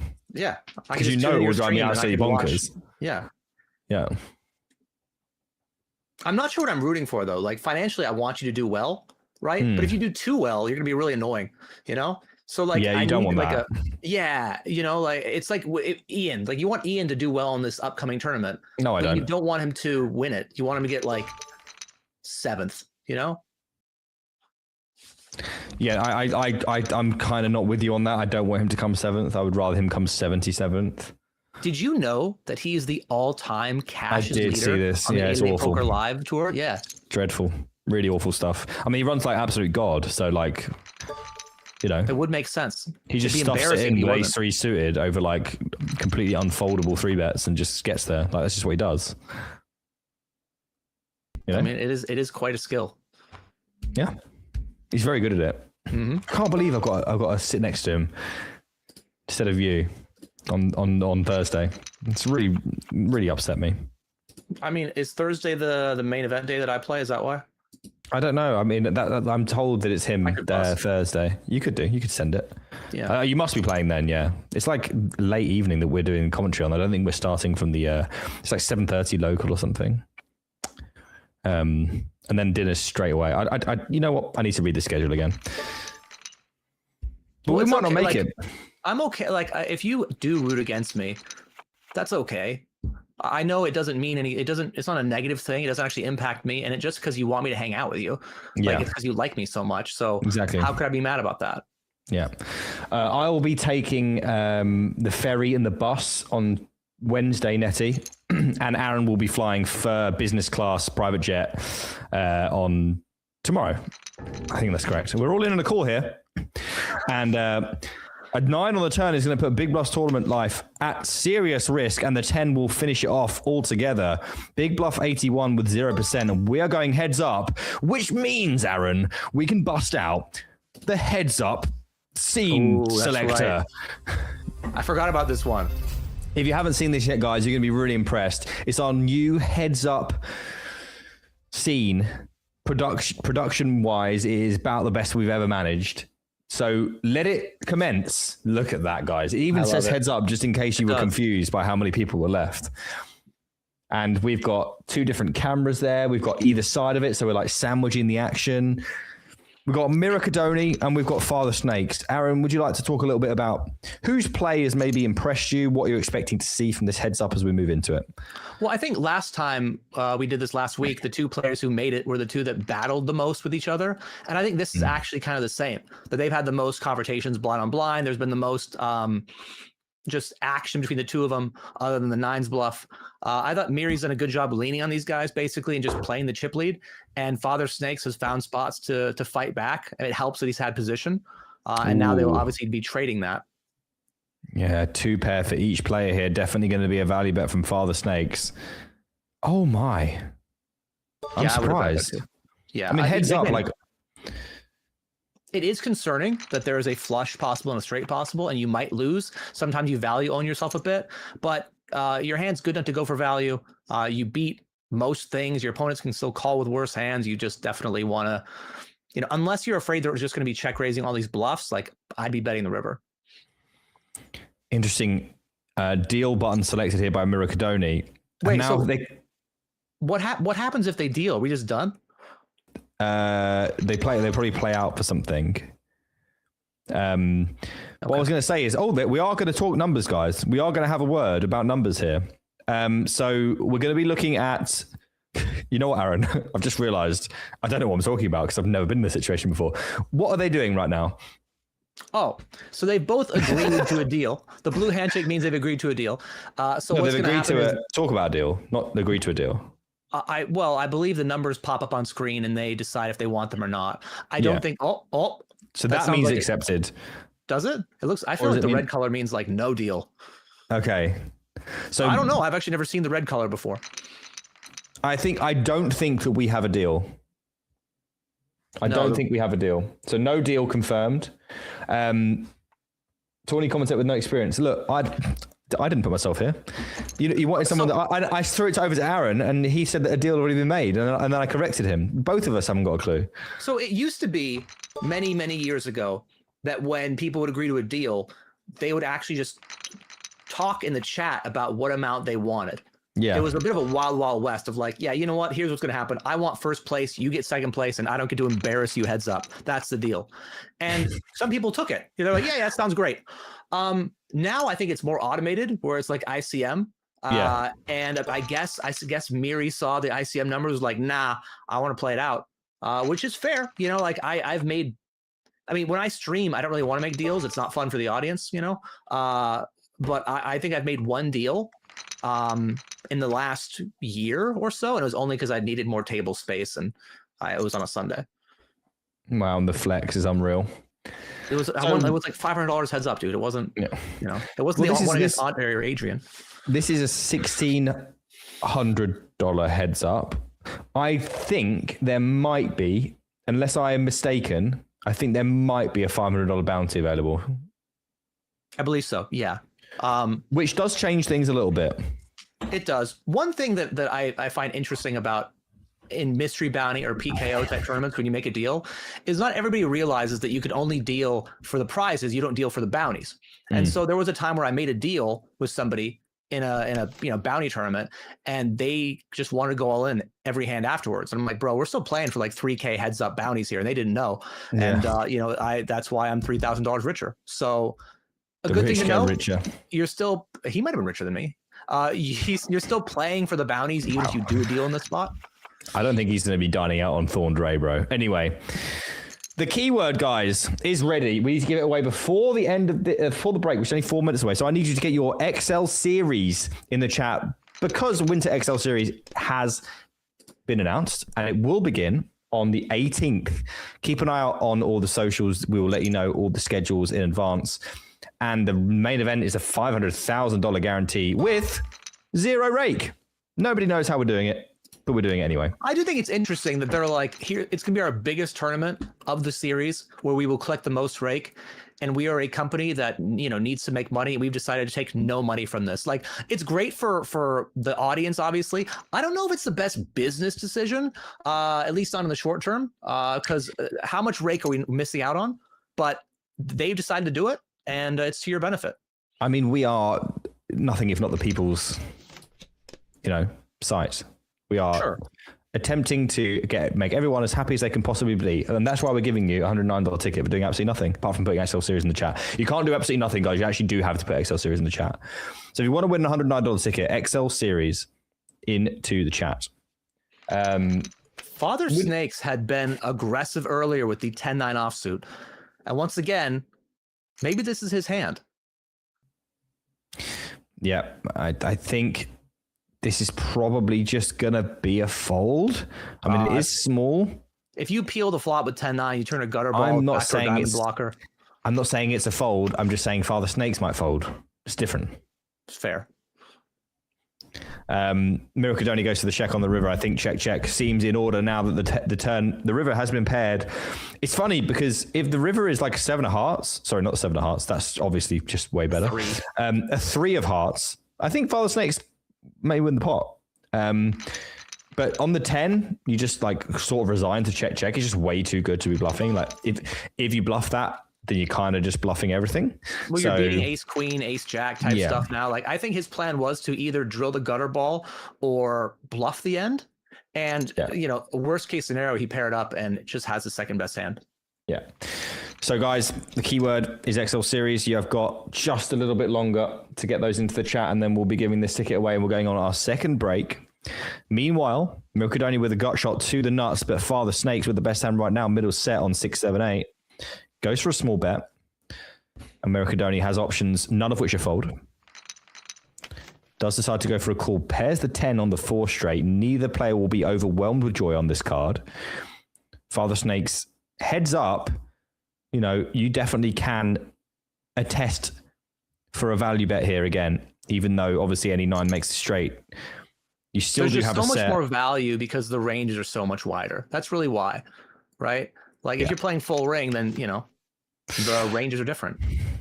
Jack of Spades in the river gives Mirkadoni a backdoored 2 pair, but the set's still best. Does Father Snakes think he can eke out a little bit more value here? I do think that they probably can. Something in the region of half pot seems to make sense to me. It's definitely tempting to tap the table here and take the pot a large percentage of the time. But if you think that's the truth, then value betting is usually the way to go. Check, check is the result.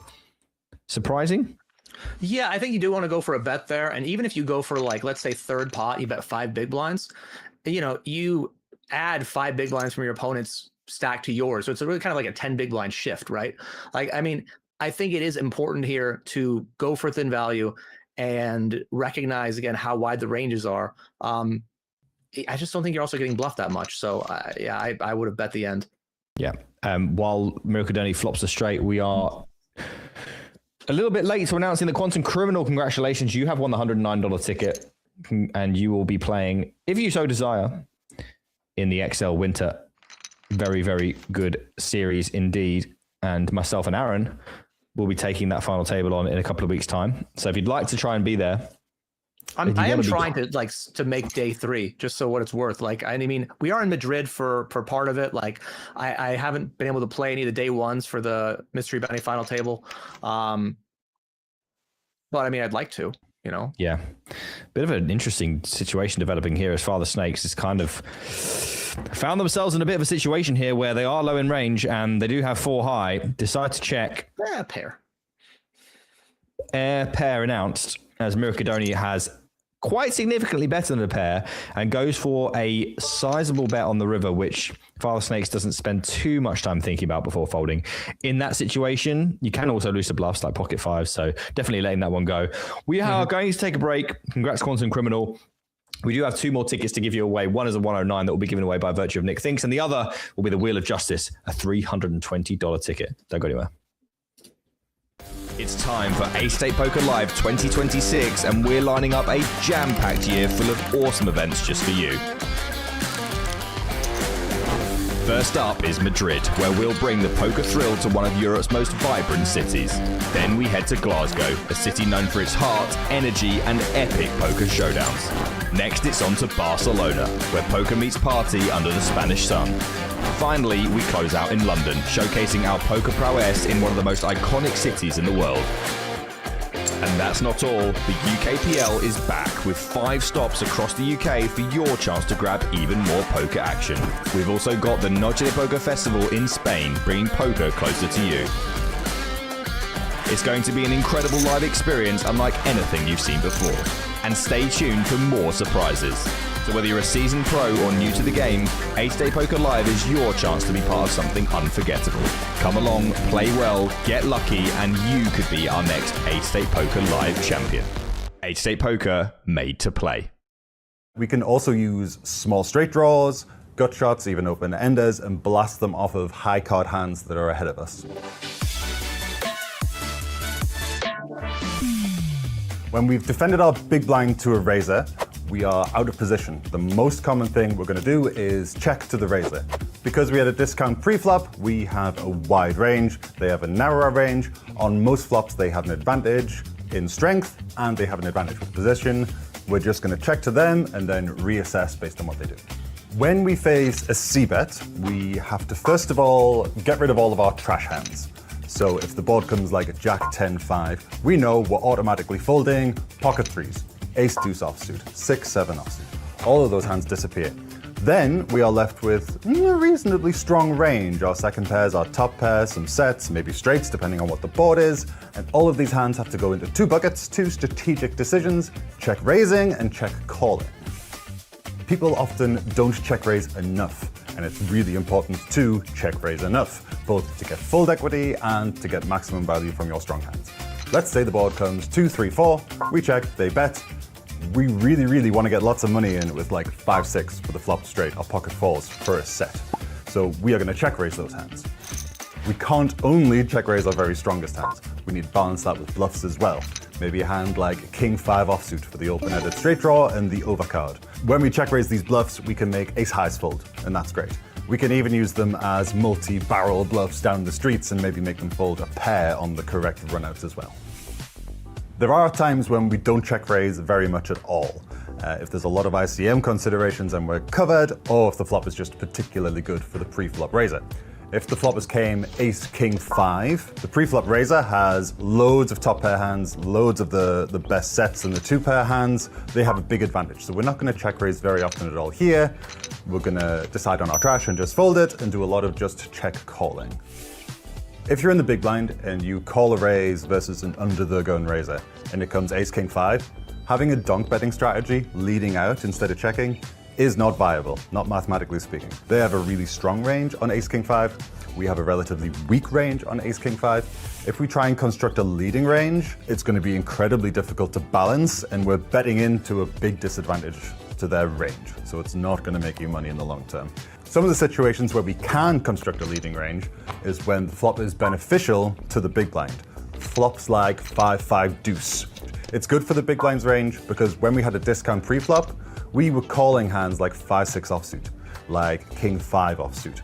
So we have a lot of 5s on 5-5 deuce, for example, whereas an early position raiser doesn't have very many 5s in their range. The reason we donk bet is to prevent them from checking back strong hands when we have a nut advantage. It allows us to maximize value from our strongest hands and maximize fold equity with some of our weaker hands that do have some potential to make something good on later streets.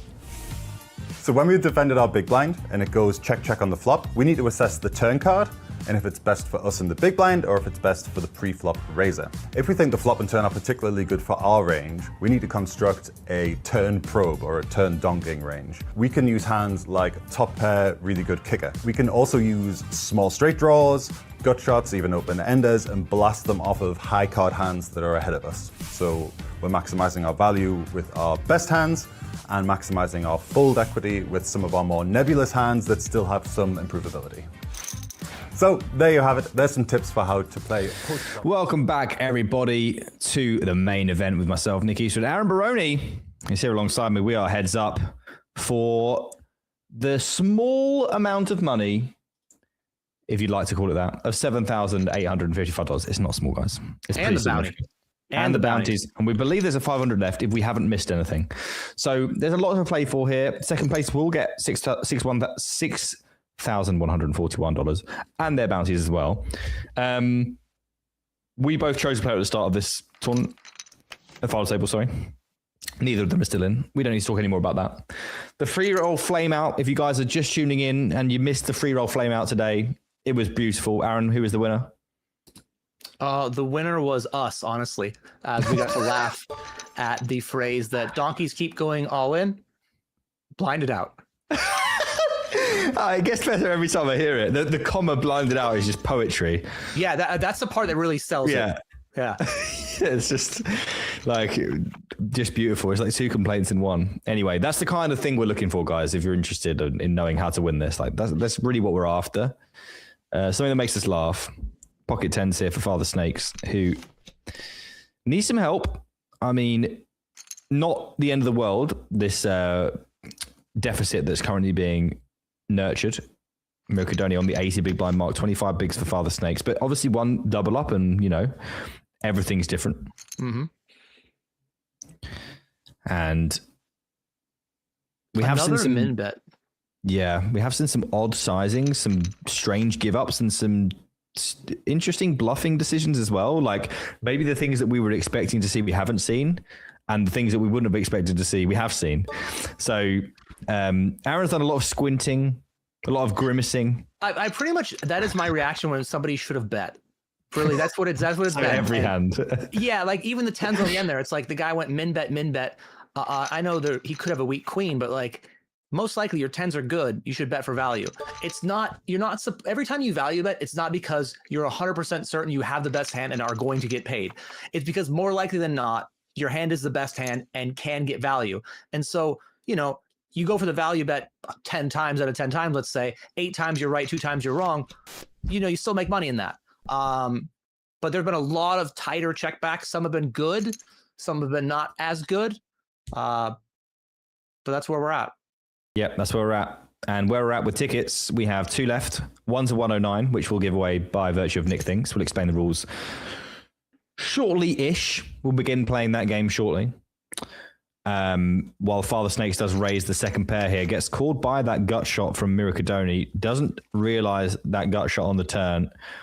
And now Father Snakes with an interesting decision point here. It's kind of similar to the Miracadoni spot where they check raise the flop with like a decent pair that they thought would be ahead. And then Miracadoni in that situation decided to barrel the turn. Father Snakes slows down. And we see a 7 on the river. I'm surprised Miracadoni didn't start betting the turns. So obviously does fit with the pattern of what we've seen. Both players improve on the river, but Father Snakes to 2 pair, while Miracadoni just has that pair of 7s. Now, can fairly confidently say they beat bluffs. That much is true.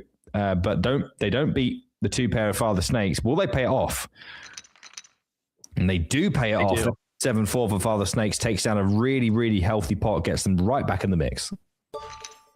Yeah, I do think Miri could have just bet turn there and put a lot of pressure on with 7 high. And that's just a nut low river for them, right? Like they end up making a pair to beat bluff catcher. And that's like the second time we've seen it in the last couple of minutes where somebody is going to probably bluff and they actually make second, third pair and just end up not taking the aggressive action, which costs them the pot.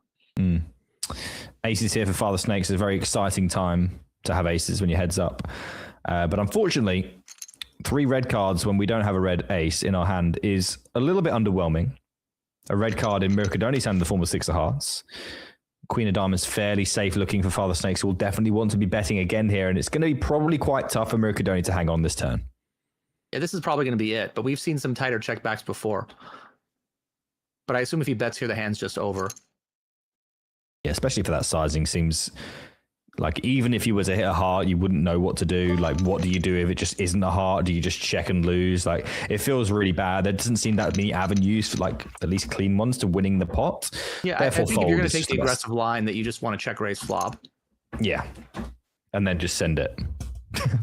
Yeah. See, we have seen it. We have seen it, but not this time. It's been rare. It's been few and far between. Mostly, it's just been fairly standard stuff. I mean, last week was a little bit more, I would say, chaotic. There's been some selective chaos, but not consistent chaos. Would that be fair? Yeah. I think if you're capable of playing chaotically, as you would put it, like it does make your opponent, it lives in the back of their mind that you could be doing something crazy. And it can really help you long-term, like help you get paid, right? If there's a player that never bluffs, then you're not going to pay him off. If a player that's capable of doing something crazy, you might pay him off too often. Yeah. When I was heads up on the only final table I've ever made, and won the tournament. The London closer event, which you have a vlog out now about. Is that correct? Yeah, that is correct. Thank you very much. I did miss those couple of facts. I was in a situation where I was very uncomfortable with the situation. The player I was playing against was quite an experienced tournament player. I don't play a lot of live, especially tournaments. I don't play a lot of tournaments, full stop. And they allowed me to see a lot of flops for cheap, which was kind of my comfort zone. Because once I got to the flop, I sort of understand, what you can bet and what you can't from my cash game ranges. And the fact that they let me do that rather than raising and putting pressure on me and keeping it chaotic, let me, settle into the match a lot easier. Mm-hmm. And yeah, I think whilst something may be comfortable for you, like limping and checking and seeing a lot of boards, you have to wonder, how comfortable is our opponent with that? Like, could we be doing a little bit more maybe to make their life uncomfortable? Like Father Snakes has just done, by the way, by 3-betting the 10-6 offsuit and barreling the flop and taking it down. Really does like those unsuited 10s. That's really been the bigger hands for him in this match. Yeah, the I'm 3 surprised Mary gappers folds too. also versus that really tiny size, ace high, backdoor flush draw, backdoor straight draw, in position. Just again, recognizing that when your head's up, ranges are wider, which means you probably need to continue with more hands.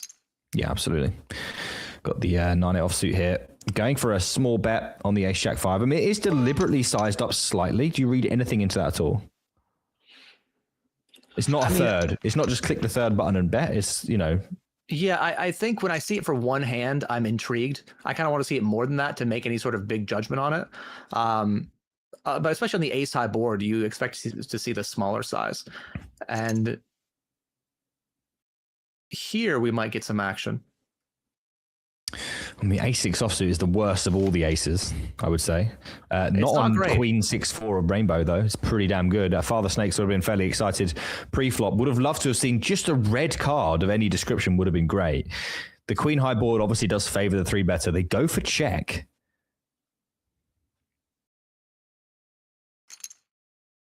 And are met with, well, a bet that's doing exactly what it says on the tin. My hand's probably best. I don't want to let you have a free card. There are lots of turn cards that my hand doesn't want to see. And that is probably one of the better ones for the ace-6. You can imagine in this line that Father Snakes has exactly the kind of hand that they have. And now Miracadoni with probably now a check back. It's also a hand or a card that might get them paid. Wow, they Like do if go Father for Snakes another is going to bet. hero down, like this is the card that he feels like really shouldn't interact that much with his opponent's range, and yet he folds. Okay. Yeah, I mean, maybe the Miracadoni just thinks, you know what, Father Snakes, when you check the flop, you just don't have enough good hands, like nowhere near. So I just get to bet this 6 liberally, and you can call if you want with something like ace jack or ace king, but it's looking good for the in position player when the out of position 3-better decides not to bet a queen high board on Rainbow. Like it's almost like you're just expecting it. So when you don't see it, it's like, okay, I can probably just take control of this pot. Yeah, I think he could have probably won that pot. I mean, we know he had the best hand with ace-6, but he probably could have won that pot with any 2 cards, right? It was just like his opponent was going to check call, check fold, regardless whether he had ace-6 or 10-8 or whatever it was. But back to your point earlier about a player putting pressure on you or not putting pressure on you, sometimes the action you want to take, you just want to think about what your opponent doesn't want you to do, right? Like if you can sit there and be like, oh, what style do they not want to see? And then do that, right? And put them in the blender, make it tough for them, make them play a way that they, like for you, you didn't want to play, you wanted to play more flops. You wanted to just have more decisions. If he had really put the pressure on and the pots were always juiced up, then it would have been tougher for you. Yeah, I mean, in his shoes, I'm not saying he did anything wrong per se. Like maybe he's really comfortable with that as well and didn't want to go out of his comfort zone. But, I'm a cash game player. I see a lot of flops.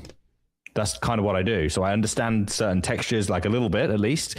Like I can put things together. I'm not very often dealt with a situation where I'm getting like 3-bet and for a third of my stack. I'm never in that situation. So that would have been the way to make me feel most uncomfortable. And it wouldn't have been a stretch to figure that out, I don't think. Well, I think also you're used to playing deeper stack than a lot of tournament players are. Yeah. Right. And so for him, raising pre a lot would have halved the effective stacks and made things a little less comfortable, a little less, something you're used to. Well, I would have just made a bunch of errors. Love this overbet, by the way, from Father Snakes. Queen turn, very, very favorable to the pre-flop aggressor. Gets to put a lot of pressure on the range that Miracadoni check calls the flop with. Very, very timely aggression. Takes one down, much needed pot. The second time we've seen an overbet in this game, actually, and second time it's been from Father Snakes. I don't know who I read it from, but somebody was like the game really opened up for them when they realized you don't have to bet the size of the pot or less. Yeah. Like you're allowed to bet what you want to bet. It is no limit hold'em, right? I do a lot about it. I think it's really powerful. I think people overfold quite significantly to turnover bets. And And that kind of makes river easier as well, because they just sort of just end up having too strong of a range on the river, so you don't do a lot of bluffing there. Run out dependent, obviously. Middle set there for Father Snakes, but 5 high with no backdoor flush draw for Miracadoni does get that one done early doors. Guys, we are in a moment in the next 5 potentially minutes after this very interesting hand. We will be doing Nick Thinks for another $109 ticket, and then at the end of the game today, we will spin the wheel of justice for the first time this year and give away a $320 ticket. Don't go anywhere. 10-7 here for Miracadoni with the up and down straight draw, but top pair plus backdoor flush draw, backdoor straight draw here for Father Snakes, who goes for check call. Won't be in love with the Queen of Diamonds, and I think Miracadoni's time is now to put some more pressure on. Another spot where you could definitely overbet here. I would agree. We see no bet with the 10 high, and now the ace on the river, pretty uncomfortable one for Father Snakes, who doesn't really have any decision other than check here, I wouldn't say. And Miracadoni doesn't have any other decision than bet, bluff. But we have seen them give up a few rivers before. This time they don't. That half pot sizing again used, though. That's the sizing they've been using when they're bluffing pretty much every time. I would have loved to have seen big barrel turn barrel river on this occasion. Yeah, I think that's probably the thing that I would have done. And you also want to think about how many ace highs he has that c-bet flop check back. Probably some, but I think Father Snakes picked up on what you did. Like, he's picked a certain sizing for bluffs. Yeah. And if you're going to do that, then it makes it a lot easier for your opponent to call down. Yeah, I have a rule on my channel where if I see half pot, I just don't even think. If I've got a bluff catcher, I just call. Because people have just too much random stuff. Yeah. In order to not make that profitable. It's won me a lot of money. Well, it's probably the only time I win any money. half pot river bets. Do you worry that now your audience is going to pick half pot with value? I always worry about that. I worry about these things all the time, Aaron. I worry about them so much I can't even talk about it.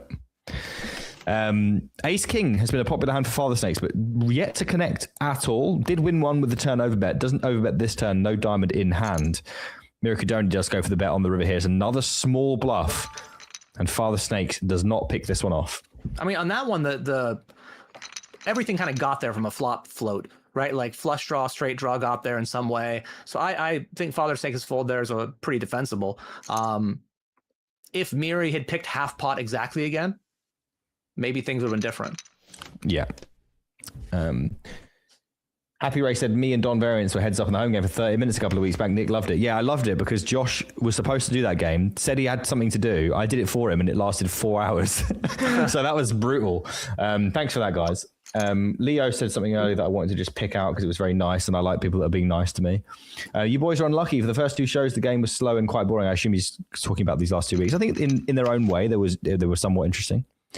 Good job keeping us entertained. We're not even talking about soup. I don't know that reference, but thank you very much for the kind words.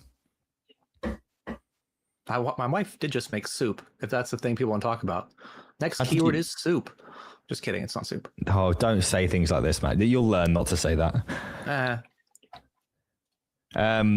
We get a give up with the 8-6 of offsuit, from Father Snakes. Interesting.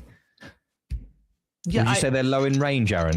Is that something you're going to say? It's hard to have worse 8 high, and your opponent's not going to fold a hand like any 10, like when you bet the turn there with 8 high, like you expect your opponent to continue with so many hands.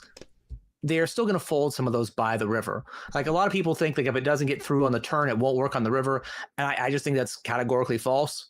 If there's one thing people pick up from this stream today, it's like don't be afraid to bet the river. Just because they called the turn doesn't mean you're always going to lose on the river. Yeah, in fact, people also assume that people don't bet the river enough, which is true. So when you do bet the river, it looks even more like you have something. Just don't choose half pot all the time if you have nothing. Sometimes use overbet, sometimes use block, sometimes use 2/3. All these good things. Good things could happen here for one of these players as the 3 of diamonds rolls off on the turn, gut shot and flush draw here for Miracadoni, but bricks off and Father Snakes with the full house is going to be our chip leader after this hand. There is no eventuality where that is not true. As they're going to go for a value bet here. What soup has your wife cooked? Are we getting dragged into soup? No. It's probably some sort of like rare sea animal. It's Thornray. Thornray Bullion. Ray Bullion.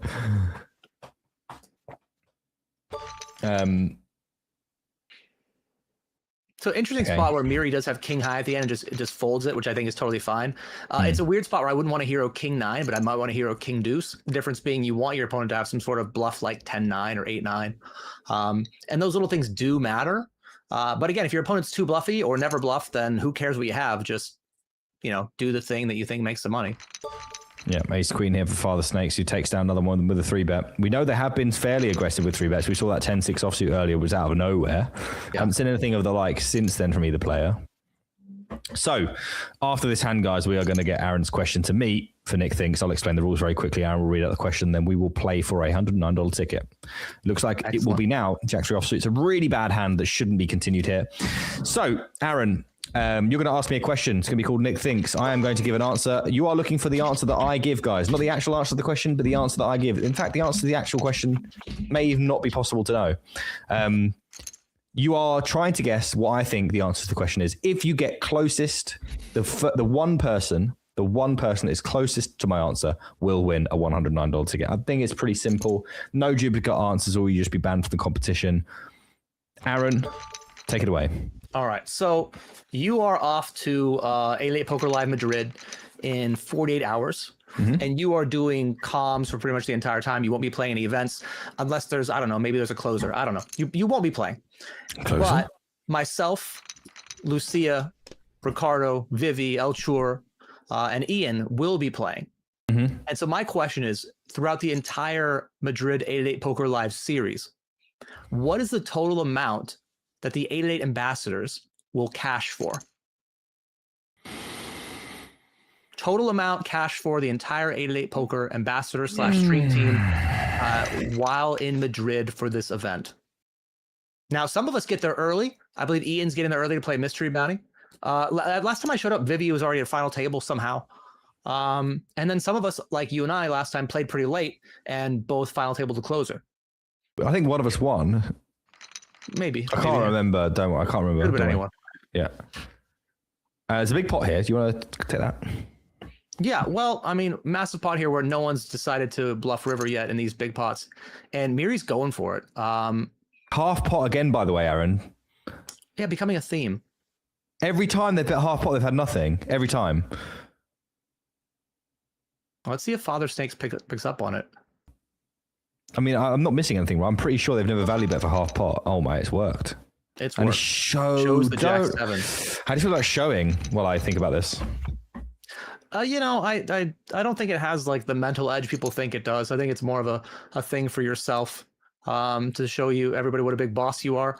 But, I especially think with the pattern of half pot always being nothing and you picking up on that, and now Miri showing, once again, they had nothing for half pot. Like if Father Snakes can put those pieces together, which is possible, it could cost Miri a fair amount of equity. And that is the danger in showing your cards. I'm in the tank. It's cash for, not profit, right? Correct. So Father Snake's betting the turn here with top pair, 2 overs and a gutter ball from Miri. I expect him to stick around, and he does. And this is a spot now. Is Father Snake's going to go for value, which is fair, or is he going to check call? Could also check fold, but I'm locked in. Goes for a small block sizing. So Miri's not going to, it doesn't even think about it. Okay, I was saying he's not going to call, he might raise. My answer is locked in, guys. Good luck. We will close the giveaway shortly when Lime has picked out the winner. Jack 10 suited here for Father Snakes. And a pretty interesting board where Mircadoni's got like one of those hands that's like super mid, like head, like anything but heads up, but like actually pretty cool heads up. The overcard, the backdoor flush draw, the bottom pair. Loads to work with. Father Snake's no backdoor flush draw, but does have the 2 overs plus the straight draw. It's like 2 quintessential, like half decent hands heads up. And that is a very interesting turn card as the 7 of spades rolls off. Straight for Father Snakes. Flush draw plus bottom pair for Mircadoni. And we'll definitely see bet. Spot here. Which is a great overbet spot. You unblock him from having any sort of pair, 2-pair type stuff. Goes with 2/3.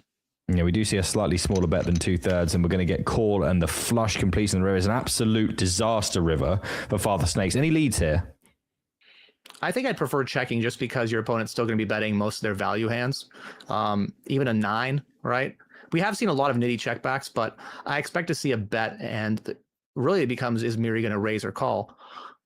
I think we see 2/3 here, and I think shove is just mandatory, no? It's just, oh wow, it's a bit bigger than 2/3. I think against this sizing, you might just see call. You know, we do have a 4, which is like actually somewhat relevant in terms of whether we want to shove or not, because we do block some full houses that potentially we could lose to, and we do beat flushes. We beat all the flushes except 1, right? So I think I would have gone for all of it. Yeah. But I understand that, you know, when he picks that size, you think he's polar. If you think he only has nuts or nothing type stuff, then fine. I just think a lot of his nut combos we actually beat. Yeah, Miracadoni there, taking a really healthy pot and now going for the tournament. Ace-10 for Father Snakes. Needs to hold on. No spade, no 8, and does so. And just like that, we're right back to parity. After it looked like Miracadoni might get it done, he's dealt a pretty unfortunate cooler heads up. Yeah, both back-to-back hands. I mean, I think it goes the same way, right? They was straight versus flush, Ace-8 versus Ace-10. They're, you know, money's going to go in. And now we're back to where we started. Yeah, we've had a pretty long beginning to our commentary careers. This is now both of them have gone on for an hour longer than we advertised when we took this deal. I think we should revisit. Great job by 888 to not pay us by the hour. Yeah. You know, just like. Definitely a good one. It'll be a long heads up, but it might not be. It could end at any moment. Ace on the river for Father Snakes and Jack high. One big blind is not going to be enough for Father Snakes. You must raise. We can imagine a lot of hands worse than ours that would take this line. And fearing away from that half pot sizing, pretty chunky raise size here from Father Snakes. Goes for 6 and does see a fold. It looked like Miracadoni is going to have a huge edge here. It's just how heads up goes. Like it can swing really, really quickly. Definitely. I mean, there's a lot of variance in heads up anyway. The Ace-8, Ace-10, the hand played itself. Straight versus flush, hand plays itself. Yeah, and we've got the contest being closed here by Lime. No more entries into Nick Think, so we will tally up those answers and we will let you know the winner at the end of this heads up. At the end of this heads up. And then immediately... I want to know what that number is, and I hope it's a high number. Immediately after this, we will be doing the Wheel of Justice, and I believe a ticket that I couldn't possibly announce. Aaron's much more like reasonable to announce this because he deals in this kind of monetary bracket. It's very foreign to me. It is one of our best tournaments that we have. Really is. You know, like it is a $320 ticket, and I say this repeatedly on stream, on my stream, that I think we have some of the softest games out there for the higher stakes stuff. And there are some reasons for that, but the fact is, you know, remains true. And that 320 is wonderful. It is a great game. I hope you have a fun time. I hope you get second and that I win it. Yeah, and just remember, guys, if Ian Simpson 4-bet jams, just call. He's got ace-3 and you are out of the tournament. Yeah. Just call and lose and complain. That's what I do. Flush with Father Snakes, but Miracadoni has... Well, he's got nothing. Absolutely nothing. No hope, no nothing, no nada. Yeah, and Father Snakes may have been hoping to chip away a little bit more, but there's nothing you can do against that. Miracadoni now with a very strong heads-up hand. 10-4 offsuit. We saw Father Snakes take the 10-6 offsuit. This is significantly worse, obviously, because you can't flop a straight. Which does matter. Aaron, tell me it matters. So my audio cut out for a second. Oh. We can't tell me it matters then. Oh, sorry. Yes, I do think if you are going to play the 10-4, though, this is the kind of flop you want to play aggressively. It did go check.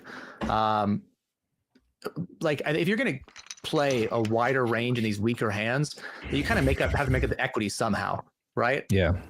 And it's generally by being aggressive or exploiting your opponent in some other way. Here he's made what he thinks, I imagine, is his best hand.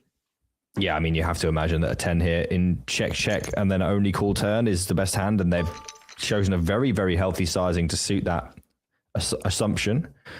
And Mirkadane doesn't think too long about it before folding the king high. A couple of reasonable heads-up hands here, though. 2 6s and the jack-9 suited. A pretty hard whiff for both, but Father Snakes with a betting lead. Probably going to go ahead and just bet this one. Knocking out something like jack-9 of clubs here is actually super valuable. I'm not sure jack-9 should be folding, but yeah, you know, jack-7, queen-5 type stuff. Yeah, I mean, I personally am using, like, I know this is probably wrong, I don't really know heads up, but I personally use like larger sizes here on the flop. And I think against the larger size, which wouldn't be out of question, you probably would see this maybe like fold a little bit more than it should. That's why I like using larger size anyway, because people fold hands they shouldn't fold. By the way, he just bluffed the river. Guess what size it was? Half the pot. That's correct. It was a really interesting turn lead anyway. Like you bet one big blind on the card that's better for your opponent than you. Yeah. Obviously tough to look them up with pocket sixes, but this could be it right here. 2 medium pairs. 2 medium pairs, and these are typically played very aggressively. Mirkadone getting 3-bet again, and probably draws the line at pocket sevens here. Goes for just call, and that will save them their tournament, but they will probably lose this hand. All Father Snakes has to do is put out any bet of any description, and they will win this pot. You'd have to imagine that there are some hands, again, the same as what we saw before. Mm-hmm. Father Snakes with a really good board for their range, but doesn't bet. And now it's going to have to just check fold versus a worse hand. That feels horrible. Yeah, I think you just want to pick a really small sizing with your entire range in that spot. We can see the hands, obviously, but you know, you do fold out other hands that have equity against you. Your range is pretty strong, hits that board well. Definitely would have gone for it. Also, as heads up, like there's loads of, I know we're going to block some of them, but there's loads of suited connections that can fold. Just because the board is particularly bad, and you can imagine hands that they have that connect with that board that don't fold to a flop bet, doesn't mean they don't have any folds at all. Agreed. And they might have a small piece that folds, you know, like, or you continue applying pressure and aggression. But there really hasn't been a lot of that, I think, with this table overall. No. Here we go, though. Calling you a liar. No, you did it. Mistimed, though, as Mirkadone has 2 pair. Now, we haven't seen bluffs on the river very often at all. They bet 2/3 on the turn, which is quite a chunky sizing. What do you expect to see on this river? I expect to see a check, but I'd like to see a bet. Okay. Well, you would bang on. Yeah, I just think that, like, I didn't think Miri would play any straights that way by checking the turn when he makes it. He's had turn leads in spots where, he doesn't have it. But I thought he would bet a straight on the turn. If he doesn't bet a straight on the turn, then that range is pretty weak, and so I can attack it and make him fold 1 pair of hands. It might not work in that spot. I don't really know. But if you think your opponent doesn't have the strongest hands, betting there with your weakest ones is usually good. Yeah. We do get an open hit from the Queen 8. Mirkadone flopping best, and now with the opportunity to start building somewhat of a chip lead. I think those 2 hands where Father Snakes checked those very favorable boards in 3-bet pots, they're the most confusing ones to me. I feel like playing those differently could have spelt a different result today. Not to say that Father Snakes is out of it, but they felt like quite impactful hands and rather odd, at least for what it's worth. They were huge pots. They were huge, both of them. Yeah, and really one pot can really swing an entire heads-up match, and that might be what happens here. Yeah, and again, we see value that is not half pot from Mirkadone, and we're just hoping for Father Snake's sake that they don't try to call this one off, and they don't. It's fairly clear the river strategy is big with good, half with bad from Mirkadone at this point. We'll see if that remains the case over the course of the rest of this heads-up match. Remember, guys, we do have 2 more tickets to give away. We'll be announcing the winner of Nick Thinks in the next couple of, hopefully moments or whenever this ends. And also we have a wheel spin worth $320 to one of you. Just one of you. Could be worth even more. if you're not already entered, you can't enter now.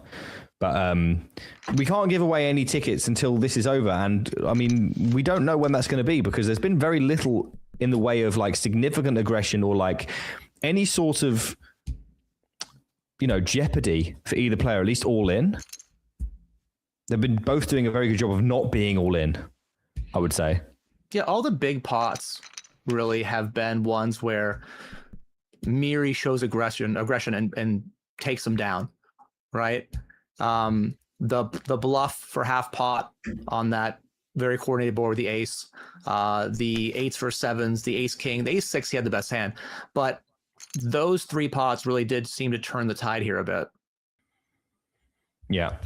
And small bet with thin value has also been another key metric.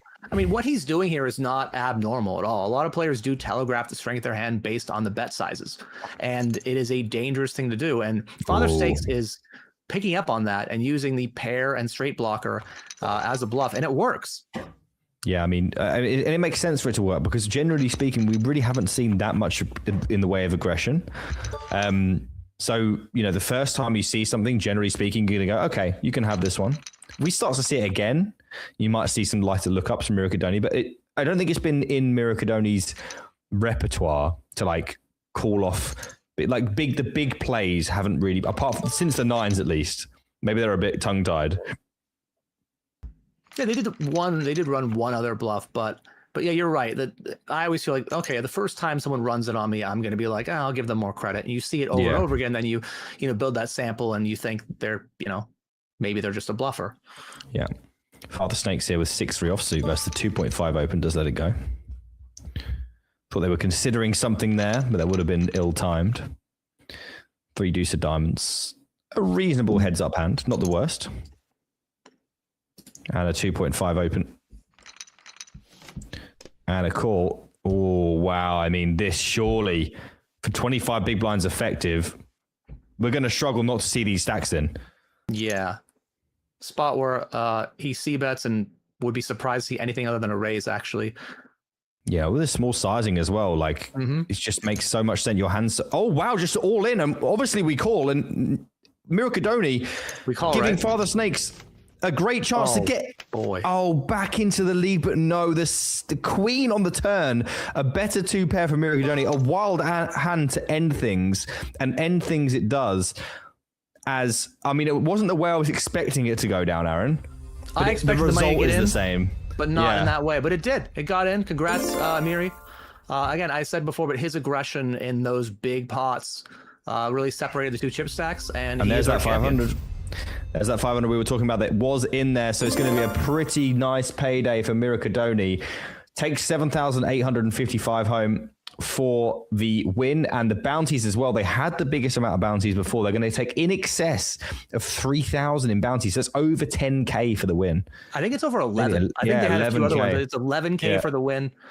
Congrats to them. Came in as the chip leader, leaned on it, and they're our champion. Yeah, so you'll notice, guys, this is a 109 mystery bounty. If you'd like to be part of the next one potentially, you need to get the answer to this question, which was, Aaron. Okay. So, Nick's on comms, but the rest of the 888 team, most of us anyway, are there in Madrid for 888 Poker Live. You guys had to guess how much Nick thinks the entire 888 Poker team is going to cash for in tournaments while in Madrid for 888 Poker Live. Entire team, how much will we cash for? So I know they take a lot of shots, and I imagine some of them will cash the main, some of them will get deep in side events. I don't know how big the prizes will be in there, but I assume on the whole, they're probably not going to win stuff. And you're not playing that much. You had 1 bullet, which will be tough in that field to like negotiate. And you want to be with me anyway. So I decided to go quite low on those metrics. And I have gone with 12,500 euros. 12,500. That is correct. You've got it. And the winner is, 1874 Villa, who said 12,350, which is a great guess, I have to say.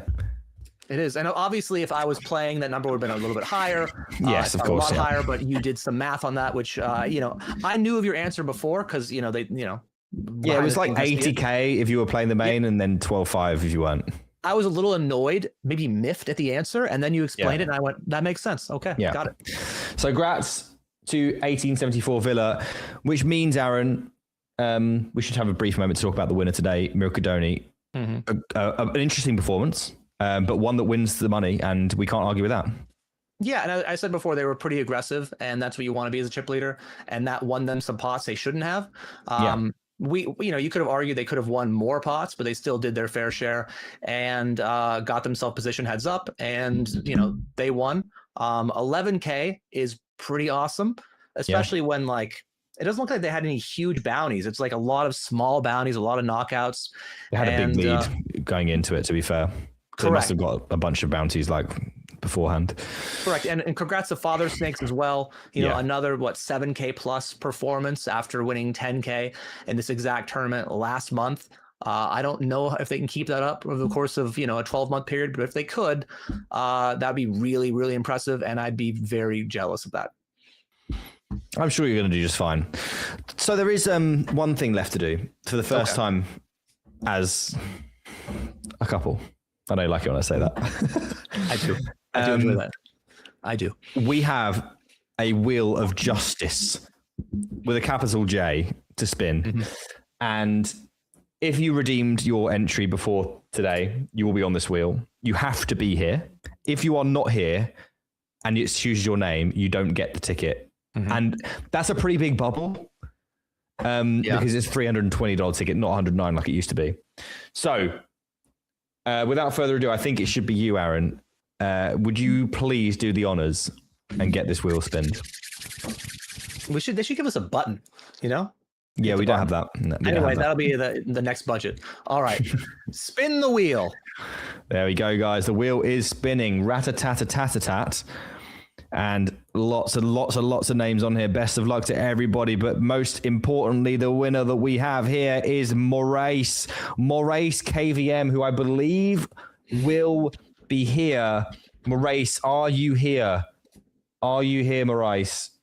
You need to be here. $320. Oh, no. How long do we give them? I think I think it has to just be a little bit longer than usual because it's $320. But it will hurt 3 times as much. There we go. Vamo announced. So we will not have to disappoint anybody. You will not become a meme. Maurice, congratulations. $320 ticket. Good luck in whatever tournament you decide to play. And that is us. We have given away everything we can give away. We've commentated every piece of action that we can commentate.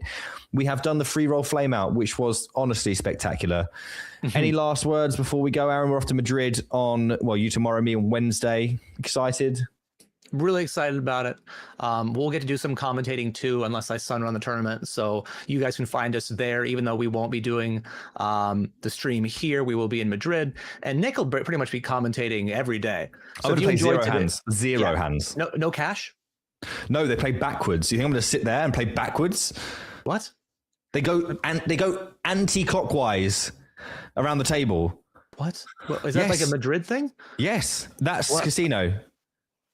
Odd. Not for the tournaments, though, right? No. Of course, because that'd be crazy. You think I'd commentate on that?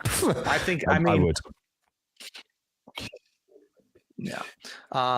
But yeah, excited for Madrid. We'll get to do some commentary. I'll get to play some poker. We'll eat a lot of food. It should be an amazing experience. If any of you are out there while we're around, come up to us, say hi. We're friendlier than we appear on stream.